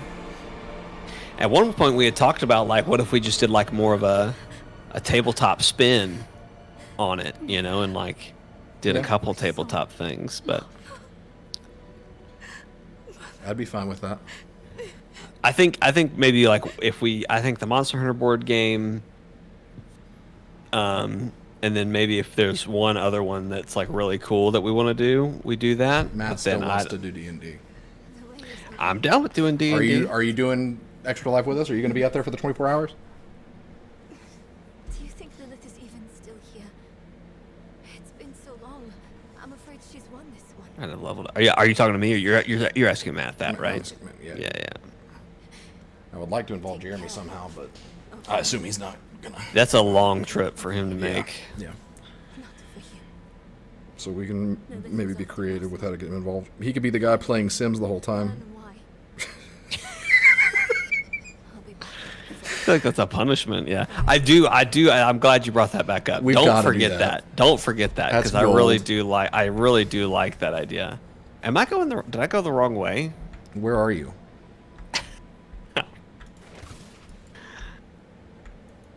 No, I went the right way. I just don't know why the objective was behind me for a second.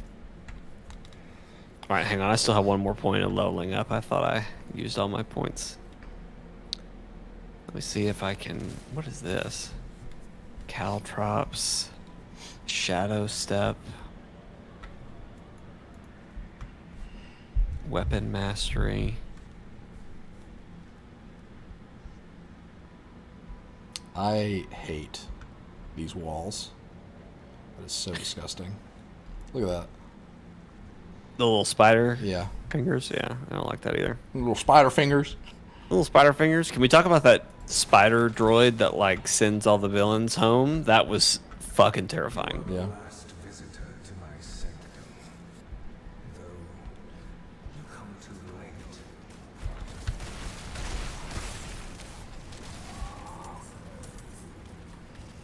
But yeah, the Sims thing, just let it run.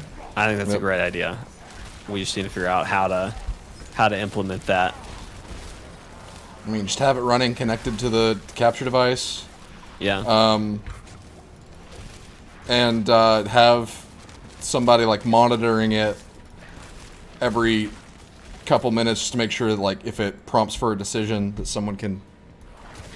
I was about to say, can it run itself pretty autonomously, or? I have no idea. I've never played Sims. I mean, the times I've played Sims, you kind of have to tell them to go like take a shit. So like, I can't imagine they're gonna just like. I don't think it's gonna be as big of a like. Okay, let's check back in. Oh, looks like Jake became a doctor. Wow, fucking Jake crazy. still hasn't taken a shit.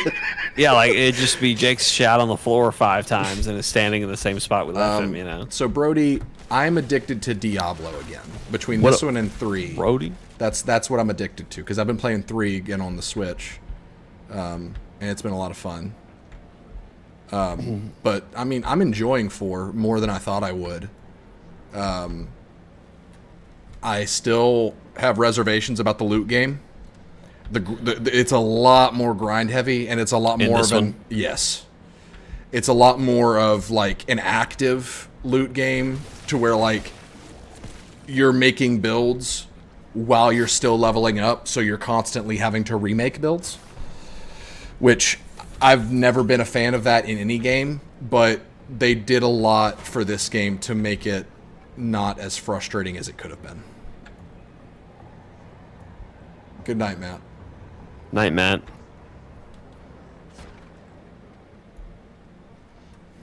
Brody, you play any of that Paw Patrol game yet with Eleanor? The Mighty Pups, whatever it is. I was laughing when I saw that was coming to the PlayStation catalog. I was like, "Oh, this is gonna be great! It's gonna be great." You need to go Illinois find is gonna have a those big time. diamond icons. You need to find those and destroy them. Okay.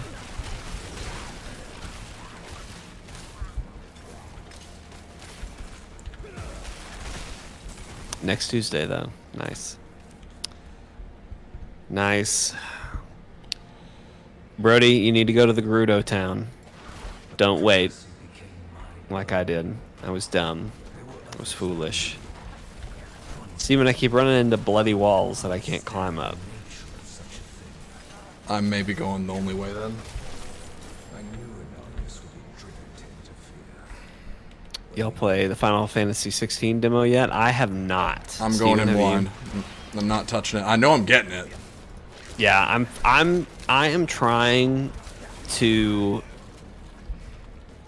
I'm not trying to like rush through what I have left of Zelda, but I am trying to do everything I want to do in Zelda and finish the game, Yeah. so that I can put it down and can pick up something else.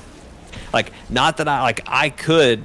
Zelda could be the game that I play for forever, and just that be the case. But I want to play Final Fantasy 16. I want to finish Jedi Survivor. So I've got to finish Zelda.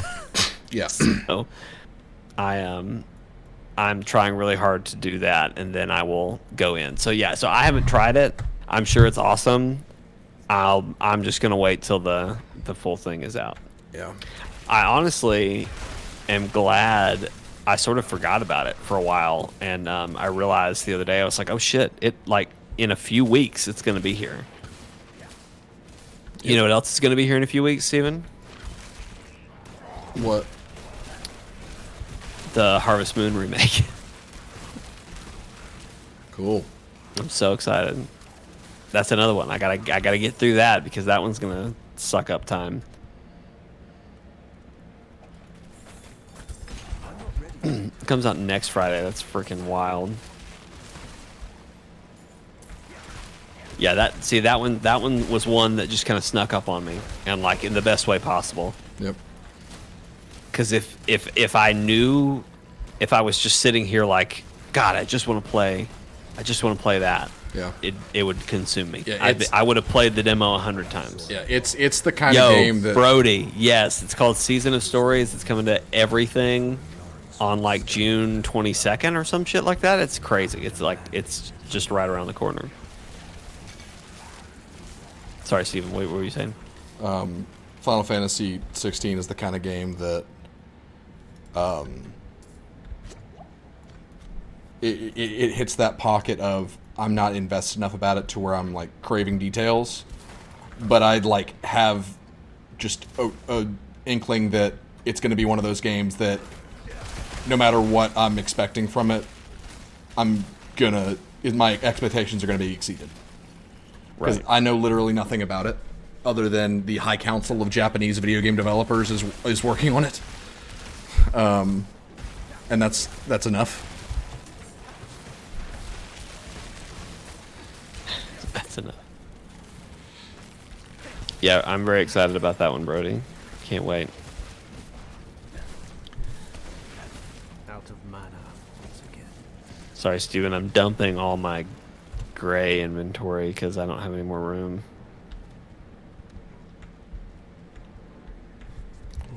People are saying it's game of the year. Final Fantasy 16. I don't doubt it. I mean, it's going to be hard to beat Tears of the Kingdom just because people simp over that game so much. Mm-hmm. But I don't doubt that 16 is going to be a competitor. And I mean, we all know how I feel about Tears of the Kingdom. It's a good game, but it's got a lot of problems. And that's largely because it just does so much that it's bound to stumble somewhere. Mm-hmm. And with 16, with how much they dialed back the scope, it seems like they just really wanted to do the things that they set out to do well. Mm-hmm. And they got the best people in the industry to do those things.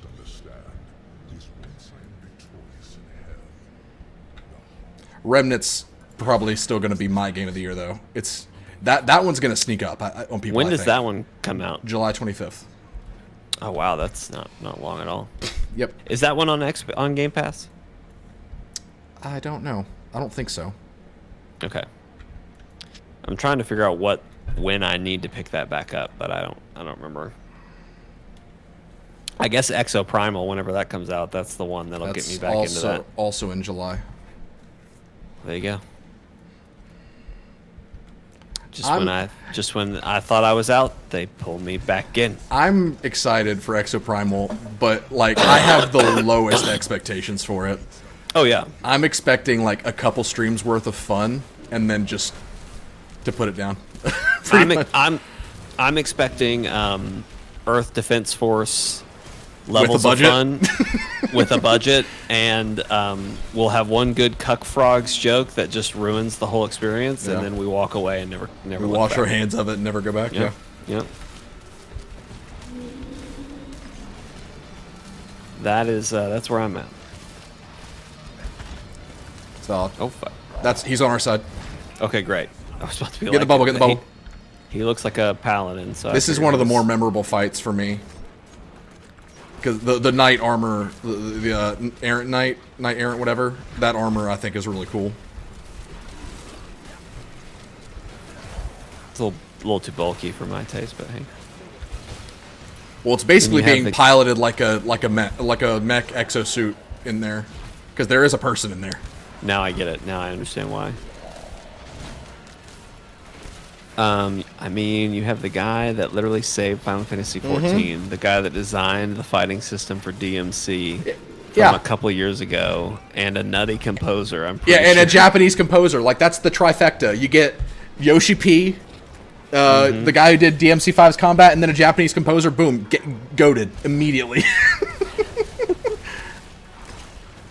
I was saying to Andrew, being a Japanese composer is basically cheating. They're all so good. Yeah. Like whenever like you see a game is like from Capcom or from Software, like a Japanese company, you know you're about to get some fire music. Like it's law. It's the law.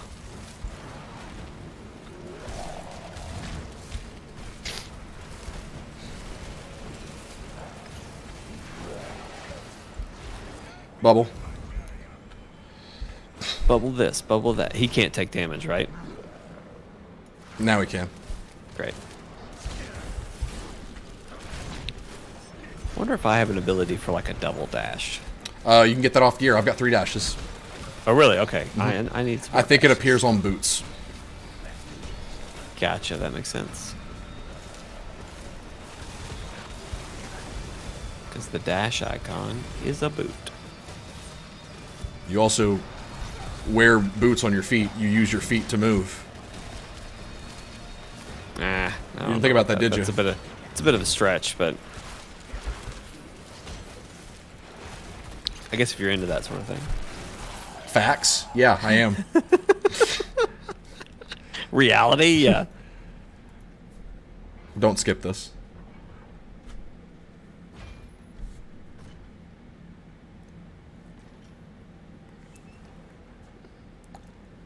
My love. Dun dun dun. I have no idea how he was controlling the armor. It was empty. Oh, never mind. Oh, fuck. Yep. Who did this? I have done all that was expected. The pain is gone now. This Yo, what? I remember this guy. We talked to him before we Yep. came here, and I had one question. I was like, "You're not coming with me?" And I asked that, and he was like, "Yeah, I'm not." And I was like, "Okay, cool." Basically, he messed up, and this is him paying for his screw up. Like he wanted to is no coincidence. make up for. Ugh. Yeah, the errant knight armor is literally an Iron Maiden. I forgot that. So Brody, there's a place called Luva that my boss, my old boss, opened and started. It's a wine bar.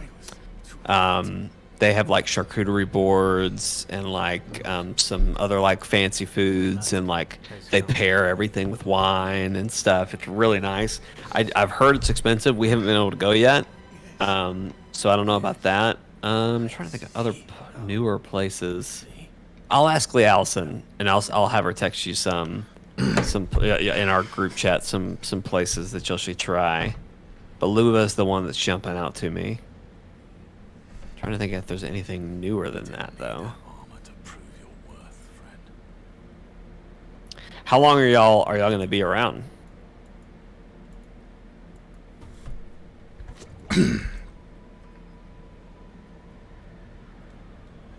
Saturday's going to be crazy. What's going on Saturday? Well, it's Asher's party. Oh, duh. But on top of that, it's one of his best friends in daycare. His name's Jack.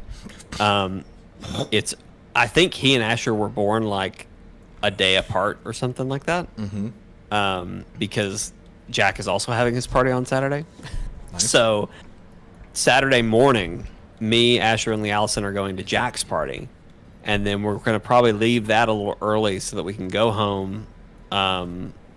Take up Jack's party is at a splash pad, so we got to go home, take a shower or a bath or whatever, eat, take a nap, and then go to Asher's party. And then that's going to take up most of the afternoon, and then go home. So just Saturday, really not sure what time we're leaving. Just some time after dinner. Yeah, Luva should be open, and y'all could make that work. But if y'all have Eleanor and August, I don't know if that would really be the vibe. Did you ever eat at Camp House when you were around here, Brody? I assume they're open on Saturdays. They're kind of a fun like place. It's the same guy who does Starkville Cafe. Dude, I'm already not looking forward to when Asher doesn't nap, because that's like my free time in the middle of the day. It's like, oh no, this is gonna be rough. Camp House is kind of yum. They have like really good mac and cheese. Like they have a make your own mac and cheese bowl, and then oh fuck, what is it called? They have some sort of like brisket sandwich or something like that. That's like fucking amazing. Love some brisket. But they're just kind of like a home cooked kind of throw it together. Like the whole idea was like food you'd eat like at deer camp, or like at a like just the guys are cooking out this weekend, that kind of thing. So it's a lot of like, I don't know, probably not healthy for you foods, but just like really good food. Okay. If you never ate there, they're pretty good. So this was important because that's Rathma. Rathma is the love child between Lilith and Inarius, the angel that we talked to earlier. Yeah. He is also Lilith and the angel fucked. They did. They also created Sanctuary, the planet that we are on. We're not on Earth. No, that makes a lot of sense. Sanctuary is basically a realm, think kind of like Purgatory, where it's between the heavens and hells, but connected. But Rathma was also the first necromancer. Also, you should be able to just leave the dungeon by zooming out and going to the door and clicking it, or you can just use your town portal. But Inarius and Lilith fell in love, or whatever that is, and they whatever that is. How do I zoom out? You said. Go to the. Well, I don't know. You're on controller. I'm sorry. Keep talking. Just use your town portal, I guess. But they hooked up, and they decided we don't want to do this eternal conflict thing anymore, because the angels and demons, heavens and hells, have been fighting since time began, essentially. And So they decided they wanted to be apart from the eternal conflict, so they created Sanctuary, which is why it's called Sanctuary. Makes sense, yeah. And so for a long time, Heaven and Hell didn't even know that Sanctuary existed. And it was due to the irresponsible actions of mages communing with what they thought were spirits, but they were actually demons. Because so through Inarius and Lilith, Nephilim were made, child of angel and demon. And over time, because Nephilim were extremely powerful. In Diablo 3, we are a Nephilim. I don't know how that works, but we have the powers of a Nephilim, so we're extremely strong in Diablo 3.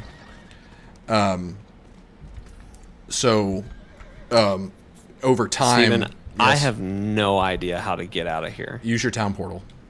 Where is my town portal? Try left or right on your D-pad. Oh, I see. Okay. Yeah. And then when you get there, use the portal to come to me. And we'll figure out where to go from there. But, so Nephilim. Over time, Nephilim basically became watered down and they weren't as powerful. And so that's how we got humans. And so humans started to try to like learn magics and all that stuff. And so mages started communing with spirits. They thought they were spirits, but they were demons. Hey, Vortex. And, What up, VTEX? And so that's how Hell became aware. Check your map. Where do we need to go? Is it to the west? It's just next to us, yeah. Okay, it's down here. But so the Hell became aware of Sanctuary through that and decided to rope it into the conflict. Basically, use subterfuge to trick them into humans into essentially worshiping demons and trying to turn humans to their side, basically using them as a secret weapon against the heavens. And so, yeah, because of that, after all this crap happened, mages were like, okay, we need to swear we're not going to do that again. Which they, of course, did. But a lot of mage clans took an oath that the only magics that they would dabble in would be the elemental magics, which is where sorcerers come from. So there is a canon reason why my sorcerer in this game is way lamer than my wizard in Diablo 3. There you go. Because wizards are like, nah, we're going to dabble in all the arcane. Fuck your rules. Okay, Brody, I have a couple more suggestions for you. Ashley Allison. There's a new Greek place called Blutos. It's where City Bagel used to be. I think it was City Bagel. Was it Starkville Cafe? I don't know. It was whatever the place you got bagels. It's over by there. And then Taste, which is what used to be the Veranda. They're really good. It's obviously a little bit fancier though, because it's like the Veranda style, you know. But it's Italian, so they've got good Italian food. And then Lee Allison also suggested Camp House, so I would just say Camp House, to be honest with you. Then it was all in vain. She's the only one who got what they wanted. No, she came seeking the Haradrim of legend, seeking hope. Oh, Act 1. Good job. Neither. I did it. I did it. I really did. I did it. I did it. I really, really did it. Didn't seem that way at the time, though. For anyone. His self-obsession had driven his gut into his belly, and he died along with everyone else he ever knew. Murdered his son, Rathma. I have to wait till Act 4 to get a horse? Lilith had taken a key to Yeah. Fuck. where would she use it? It's pretty stupid. Only depends. That's a long time. It is.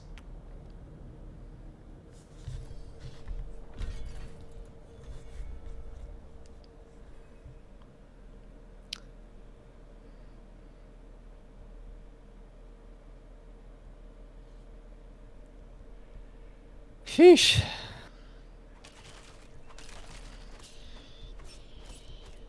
Get out of here, bats. Yo, what the hell? Did you put this little bubble around me? It's probably on a piece of gear that you got. Oh. Do you read your gear? No.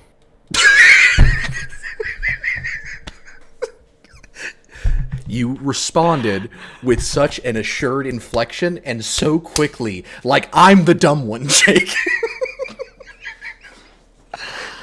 Do you read your gear? No. No. Why would I? Why would I? I assume this is like Destiny, where like none of the gear. It's not like Destiny, Jake. You're... You want to know why? Because Destiny's bad, and this isn't bad. Decisions actually matter in this game, Jake. What you're equipping matters. Lee Allison also brings up a great point, Steven. It is canonical that I can't read. That's true. That's true. Use your town portal. So, gear right now matters? Yes. I'm picking up new gear that's better than gear I have every 10 seconds. Yep. So it doesn't matter. Yes, it does. Because No. if you get a legendary piece, for example, or a rare piece, you're going to hold on to that piece much longer than other pieces. So if you get a legendary piece, you need to read it. I equip a legendary until I find a legendary that has a bigger number than that legendary, and then I just change. Jake, read the gears. Nah, that's okay. Why did you get this game? Because y'all were like, oh, fuck, this game's going to be awesome. Let's play it. And so I was like, cool, that's what we're going to play. I was skeptical. You were excited when Matt was like, oh, yeah, it's really good and we should play it. And you were like, oh, let's do that then. I didn't. Were all excited. No. I wasn't. I made the decision to get this game after you were like, oh, yeah, let's play it. Matt loves it. So really, it's Matt's fault, but he's not here. So it's Matt's fault then. Still, that's what I'm hearing. You can still read the. Where do I salvage here? The blacksmith. It's the same symbol. This person? Yeah, it's the anvil and hammer every town. It's the blacksmith. But I'm talking to him. Here we go. Now it's doing it. That's how people work, Jake. You talk to him. Ew, gross. I don't want to talk to him. So, orange. Legendary. Great. Yellow is rare. Blue is magic. White is junk. White is trash. It is. Jake's life is in danger. Why is my life in danger?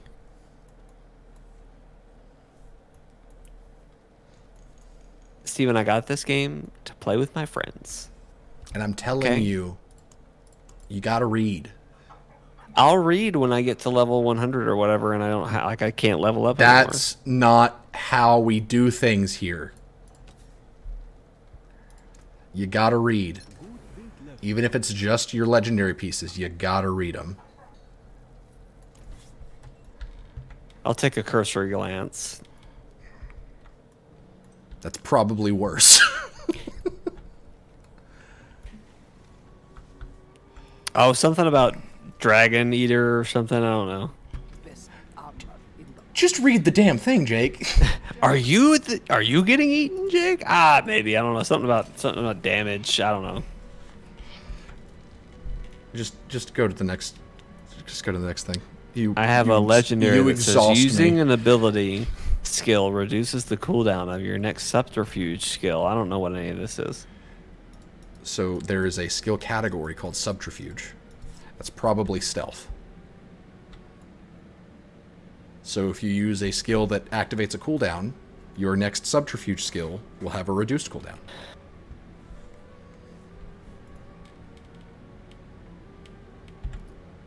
I got my first poison skill. That's cool. Hold on, stand still.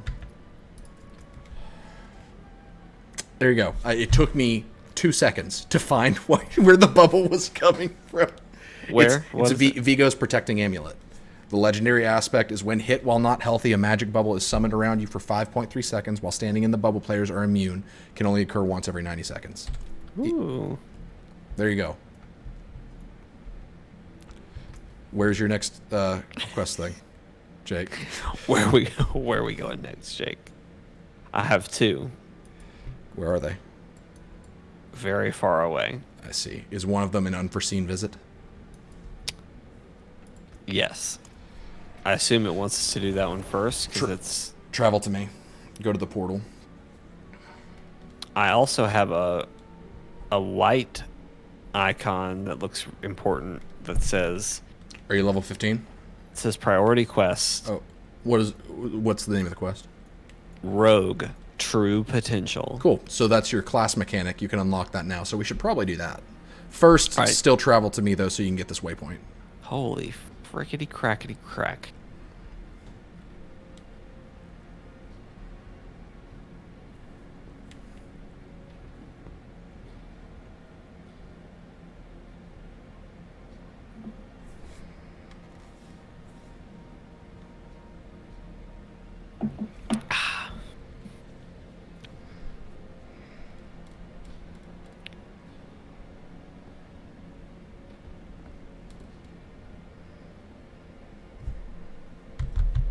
Okay, get the waypoint.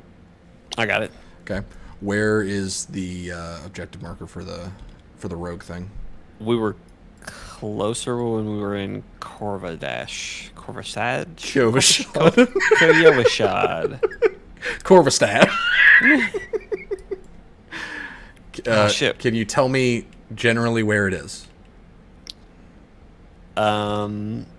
It is southeast of here.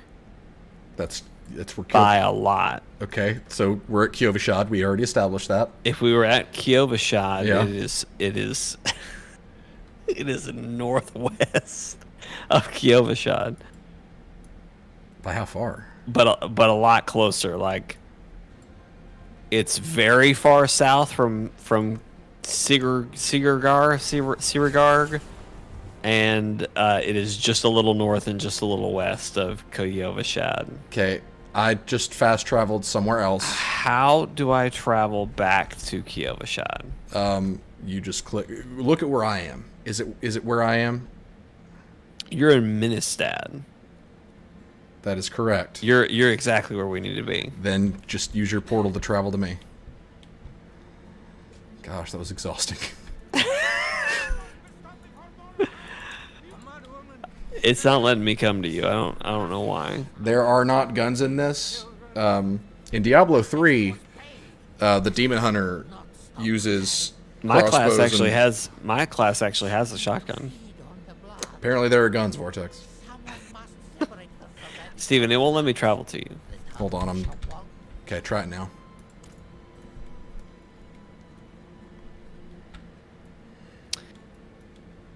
Yeah, nothing.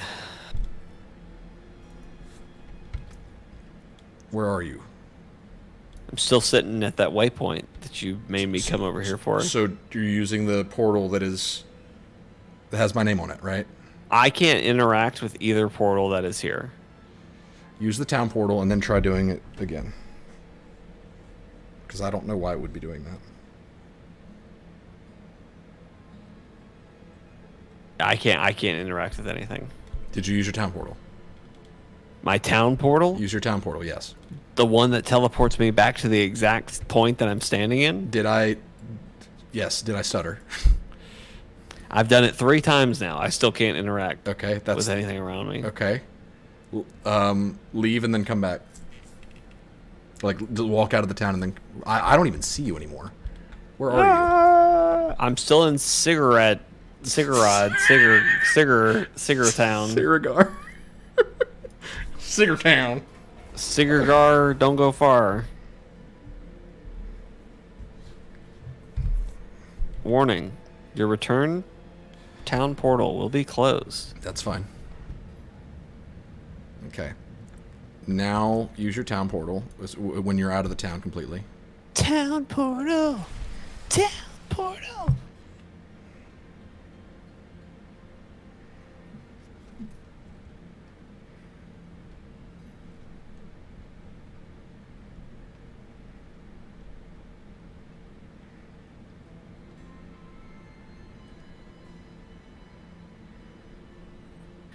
All right, let me see. I'm back. There we go. I'm teleporting to you now.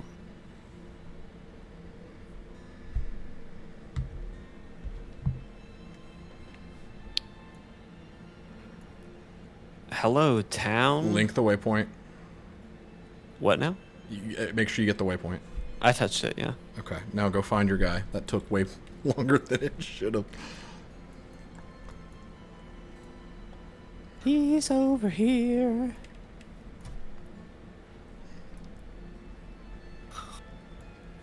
Hello.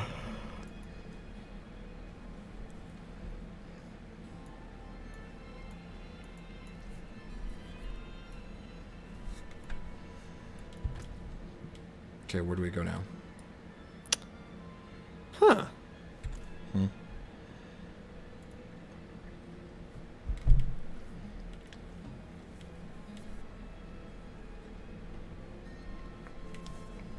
No idea.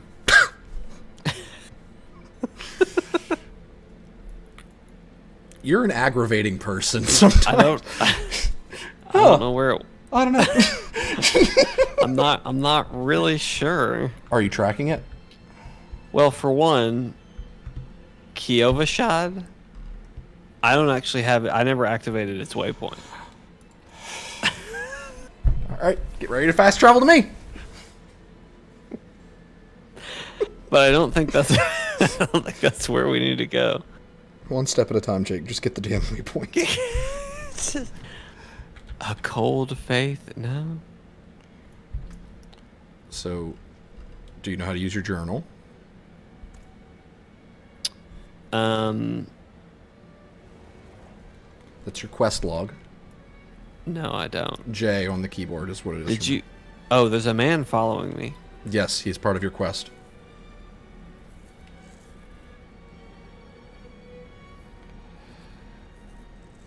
I don't see any portals.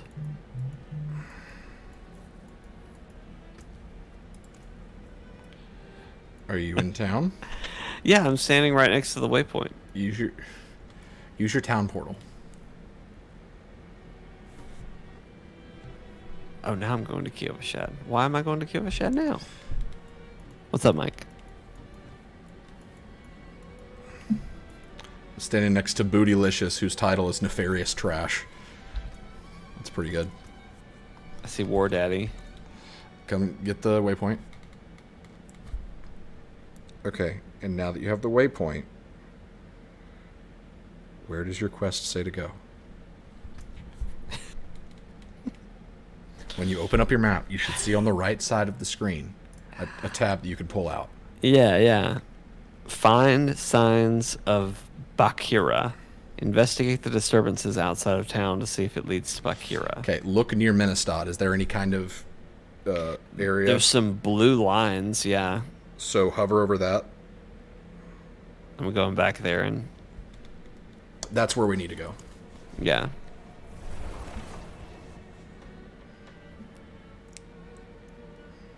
Usually with like every other objective thus far has been a dot until you got there, and then it became lines. So that was a touch confusing.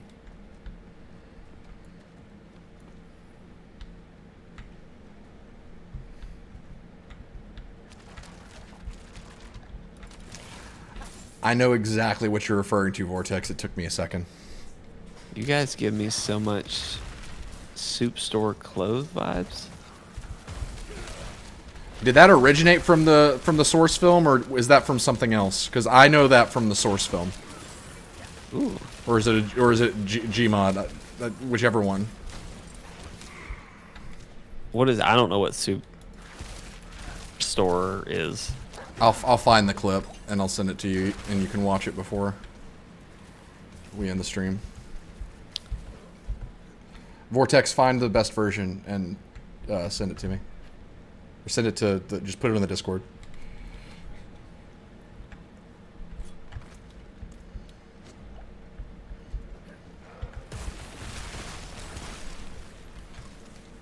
But you're absolutely right.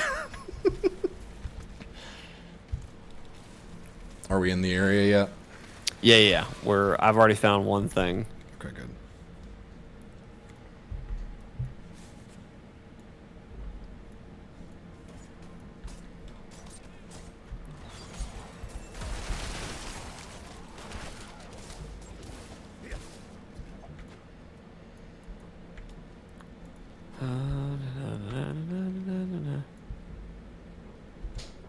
Oh, spider.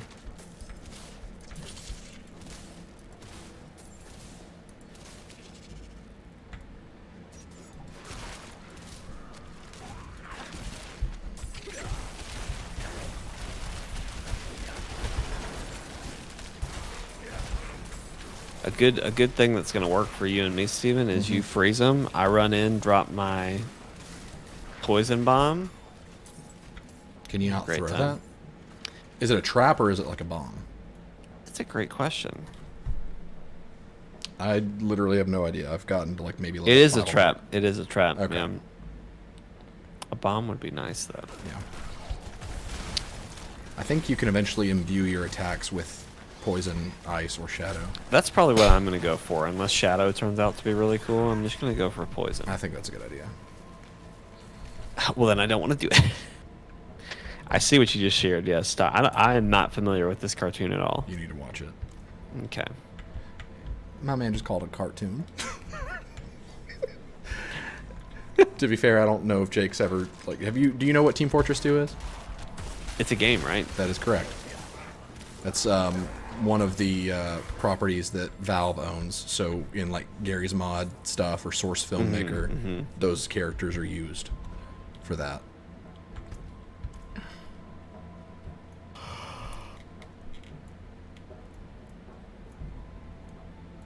There's a big circle around this area.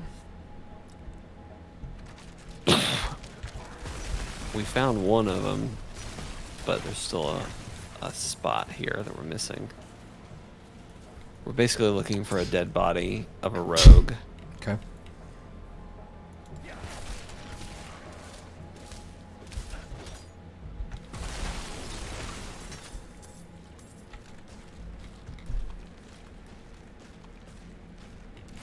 Blood Angel Commission. That sounds awesome, Mike.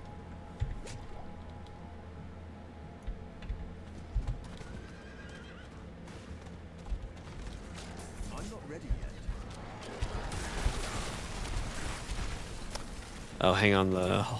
It got smaller. It honed in. I don't know if it honed in out of pity or what. What now? Hang on, it got smaller. That's what she said. Is this it? That's it. Yeah, that's the one. Oh, look, we found him. Or this is a completely unrelated thing. Yep, completely unrelated. Awesome. Sorry, dude. You're gonna die on the road. He's already dead. Oh, he died? Oh, the dead body? Or Oh, there's a man. Did you not see the monk that I talked to? no. Interesting.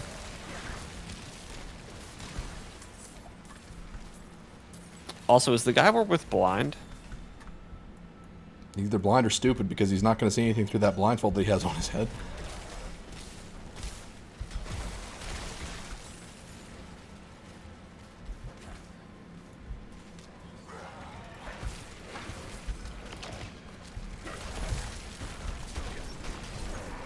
Ow, fudge. When they jump up like that, it's going to hurt.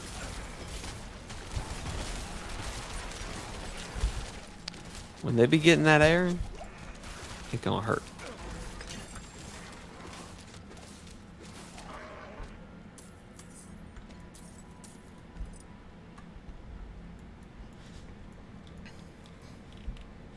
We're going this way.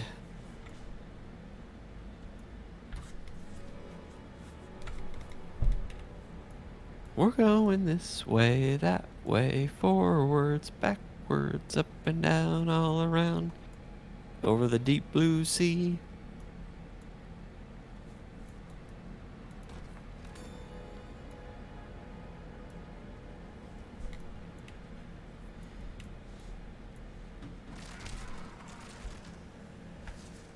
Ouch.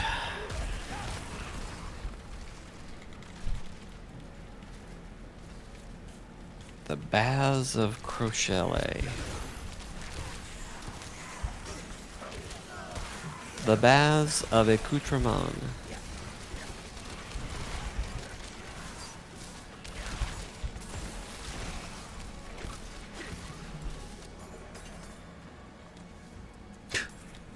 I'm watching Peter on the camera. He's literally rolling in his sleep against the wall of the crib.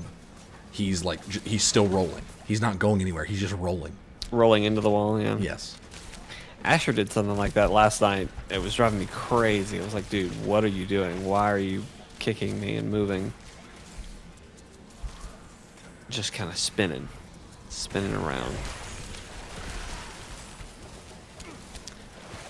So we're standing in a really big circle, like I mean a freaking gigantic circle, but there's a smaller circle right over here, so I'm kind of working my way to that. You can hover over them and it'll tell you what quest it is. I mean, it's all related. It's all for this, but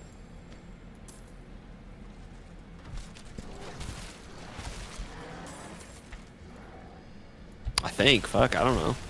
Did you check? Nah, I've just been going to these circles.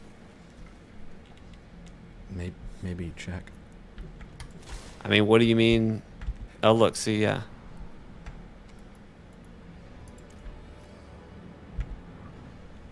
Is the rogue quest taking you into that dungeon? Yes. Okay, I'll be right back. I'm getting some water.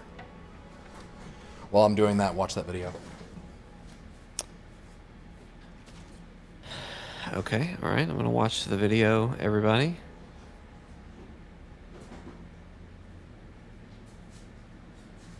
Why can I not... Coming through a different headset. That's weird. What? It's coming through a different headset.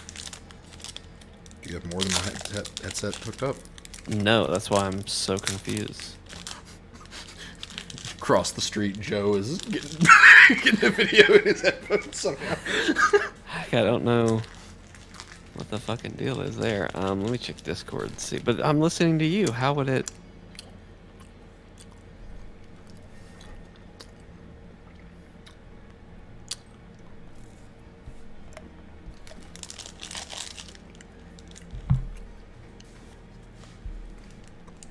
I'll have to watch it. Well, here, let me watch it on my phone. That'll work. Yeah, that way I can hear it too.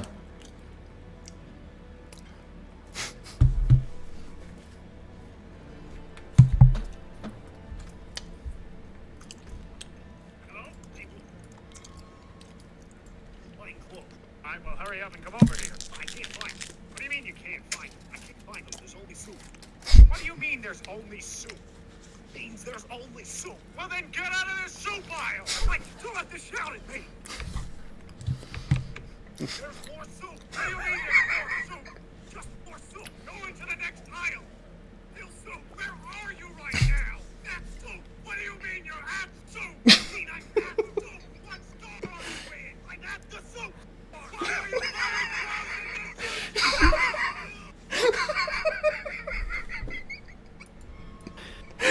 It's so accurate. More soup! I'm telling you what I'm seeing. It's just completely wrong for what you want. Oh man. I love that video.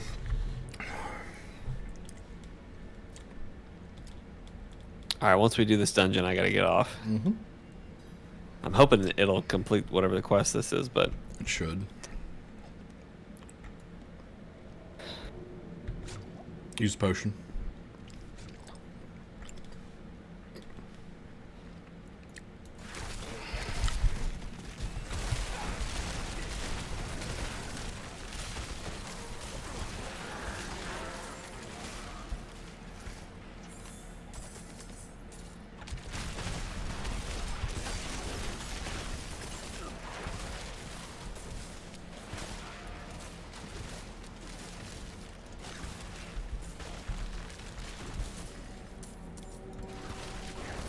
Steven's approach is fight ice with ice.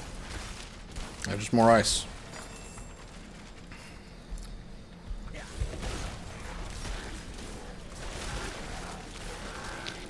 I really hate that they let you pick up weapons that you can't use. Yep. Like, just maybe not. You know, why do I have to see the thing? I picked up a cool staff a minute ago that I was like, fuck, I want to use this.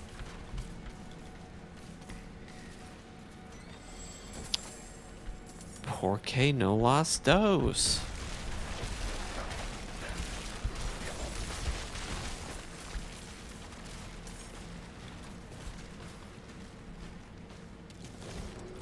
Oh no, I'm defenseless. Oh no. Yeah, I think if I can get my poison stuff, that's gonna be really cool Yeah. when you freeze them and then I come in and poison a frozen group. Yeah.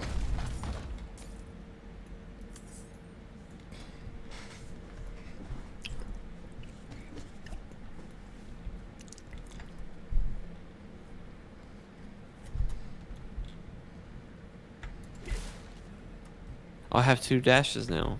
Oh, good. Watch out for that trap. The guy with us was like, "What trap?"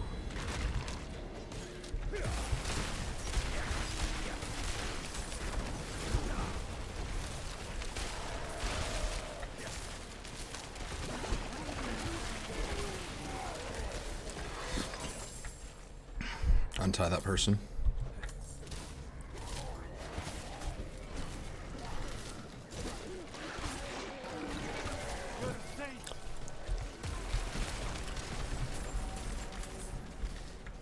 There's more people on it. Untie.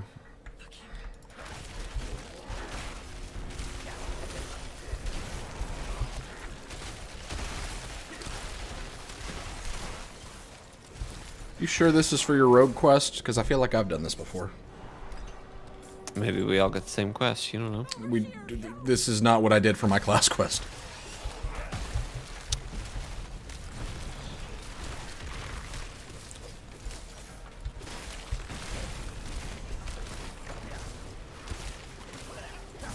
You went a different direction than me. I'm untying people. I'm following my quest. Oh. Oh, maybe the untying is the the untying is the dungeon. That makes sense. So you keep doing what you're doing. I'll catch up. I'm getting my ass beat is what I'm doing. Wow.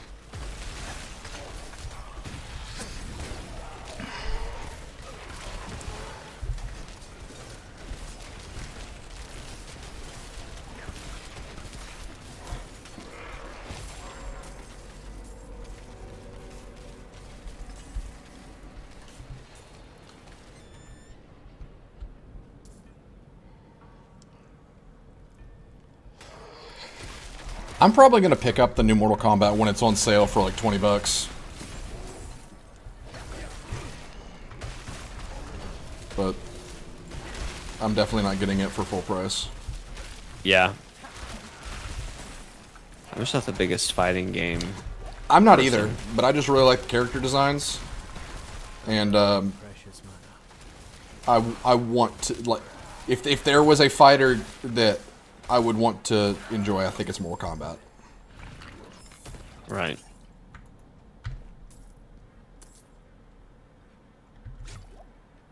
Alright, I'm not sure what it wants me to do here.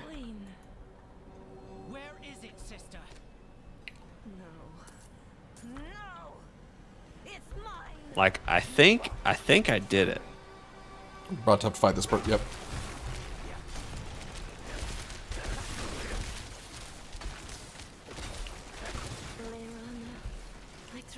I agree. Very excited about the new interpretation of Kenshi. I love his actual like Kenshi outfit too, like the trench coat look. Super cool.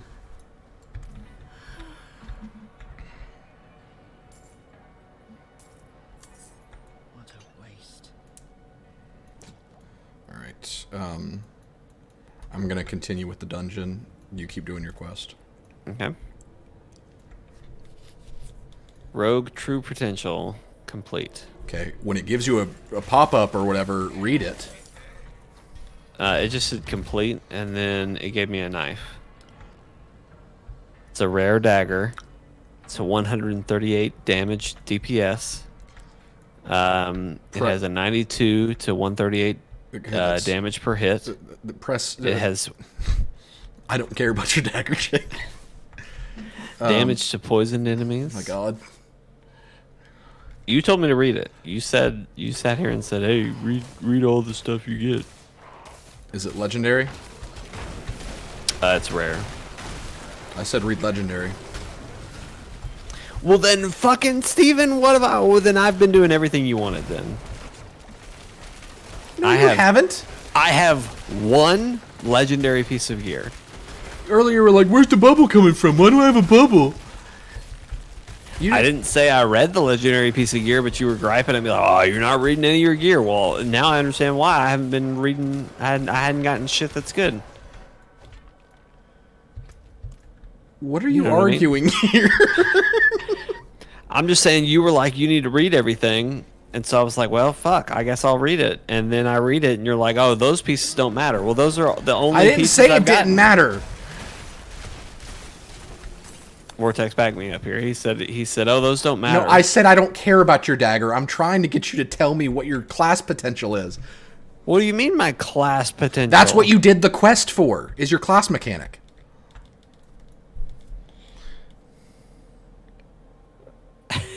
Well, I have no idea what that is then. Is that specializations? Maybe. I don't know what specializations are, so that might be it. What is that? Your basic skills now generate combo points. Is there like a... In the journal, can it tell you like, oh yeah, you just did blank? Does it show like completed quests? Maybe. I don't think that'll tell you how to use combos, though.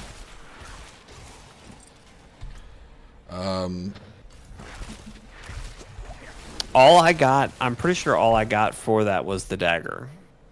You also got the specializations.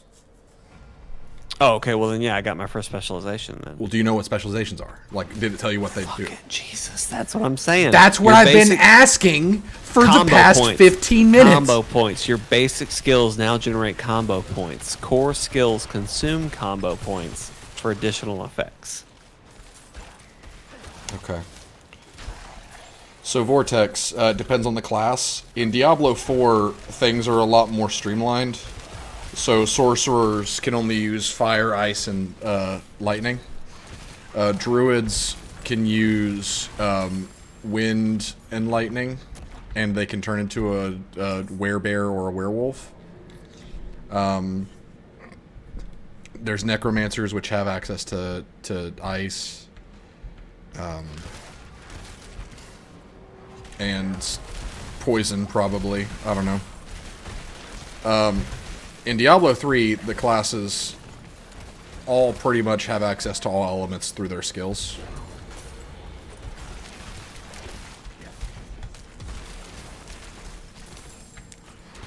Alright, now my weapons do poison damage. Excellent. In Diablo 3, the classes are just more interesting to me. Because the difference between the sorcerer and the mage, or sorry, sorcerer and the wizard, is that sorcerers restrict themselves to elemental magic, but wizards don't have restrictions on the magic they use, so they can use arcane stuff, they can create clones of themselves, they can warp time, teleport, all that stuff. Come up to where I am. Which I guess you can teleport as the sorcerer, but it's a lightning spell. So everything is assigned an element. And in Diablo 3, you can change the element of abilities. So like, if I could make a meteor fall from the sky, I could make it to where it does ice damage. So I could make an ice meteor, so a ice build is still viable with that skill. But in this game, like Blizzard only does ice damage. But in 3, Blizzard can make it rain fire from the sky.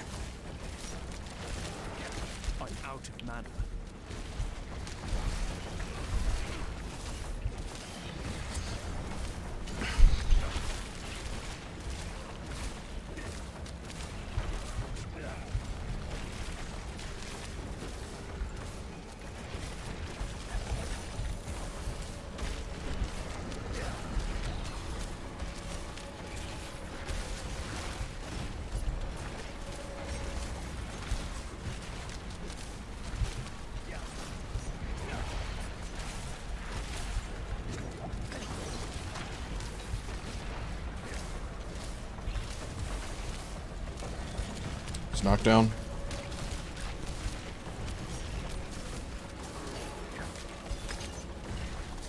And he's getting that poison damage, yo. I'm having a hard time seeing what poison damage is yours and his, but I think I'm seeing it now. Mine's a little bit brighter green. Yeah.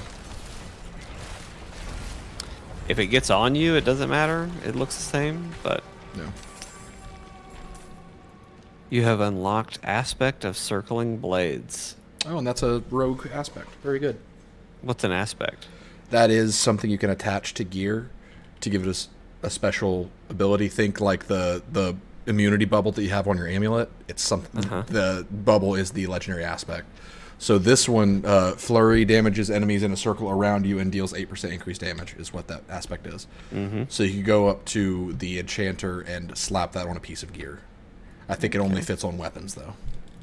Makes sense, yeah. Can I give you staffs that I find? This is actually for a druid, so it doesn't matter. It's also going to be level 20. That's going to be level 20. It looked cool. That's cool. Do you want to look cool, Steven, or do you want to be the right level? Have you thought about that?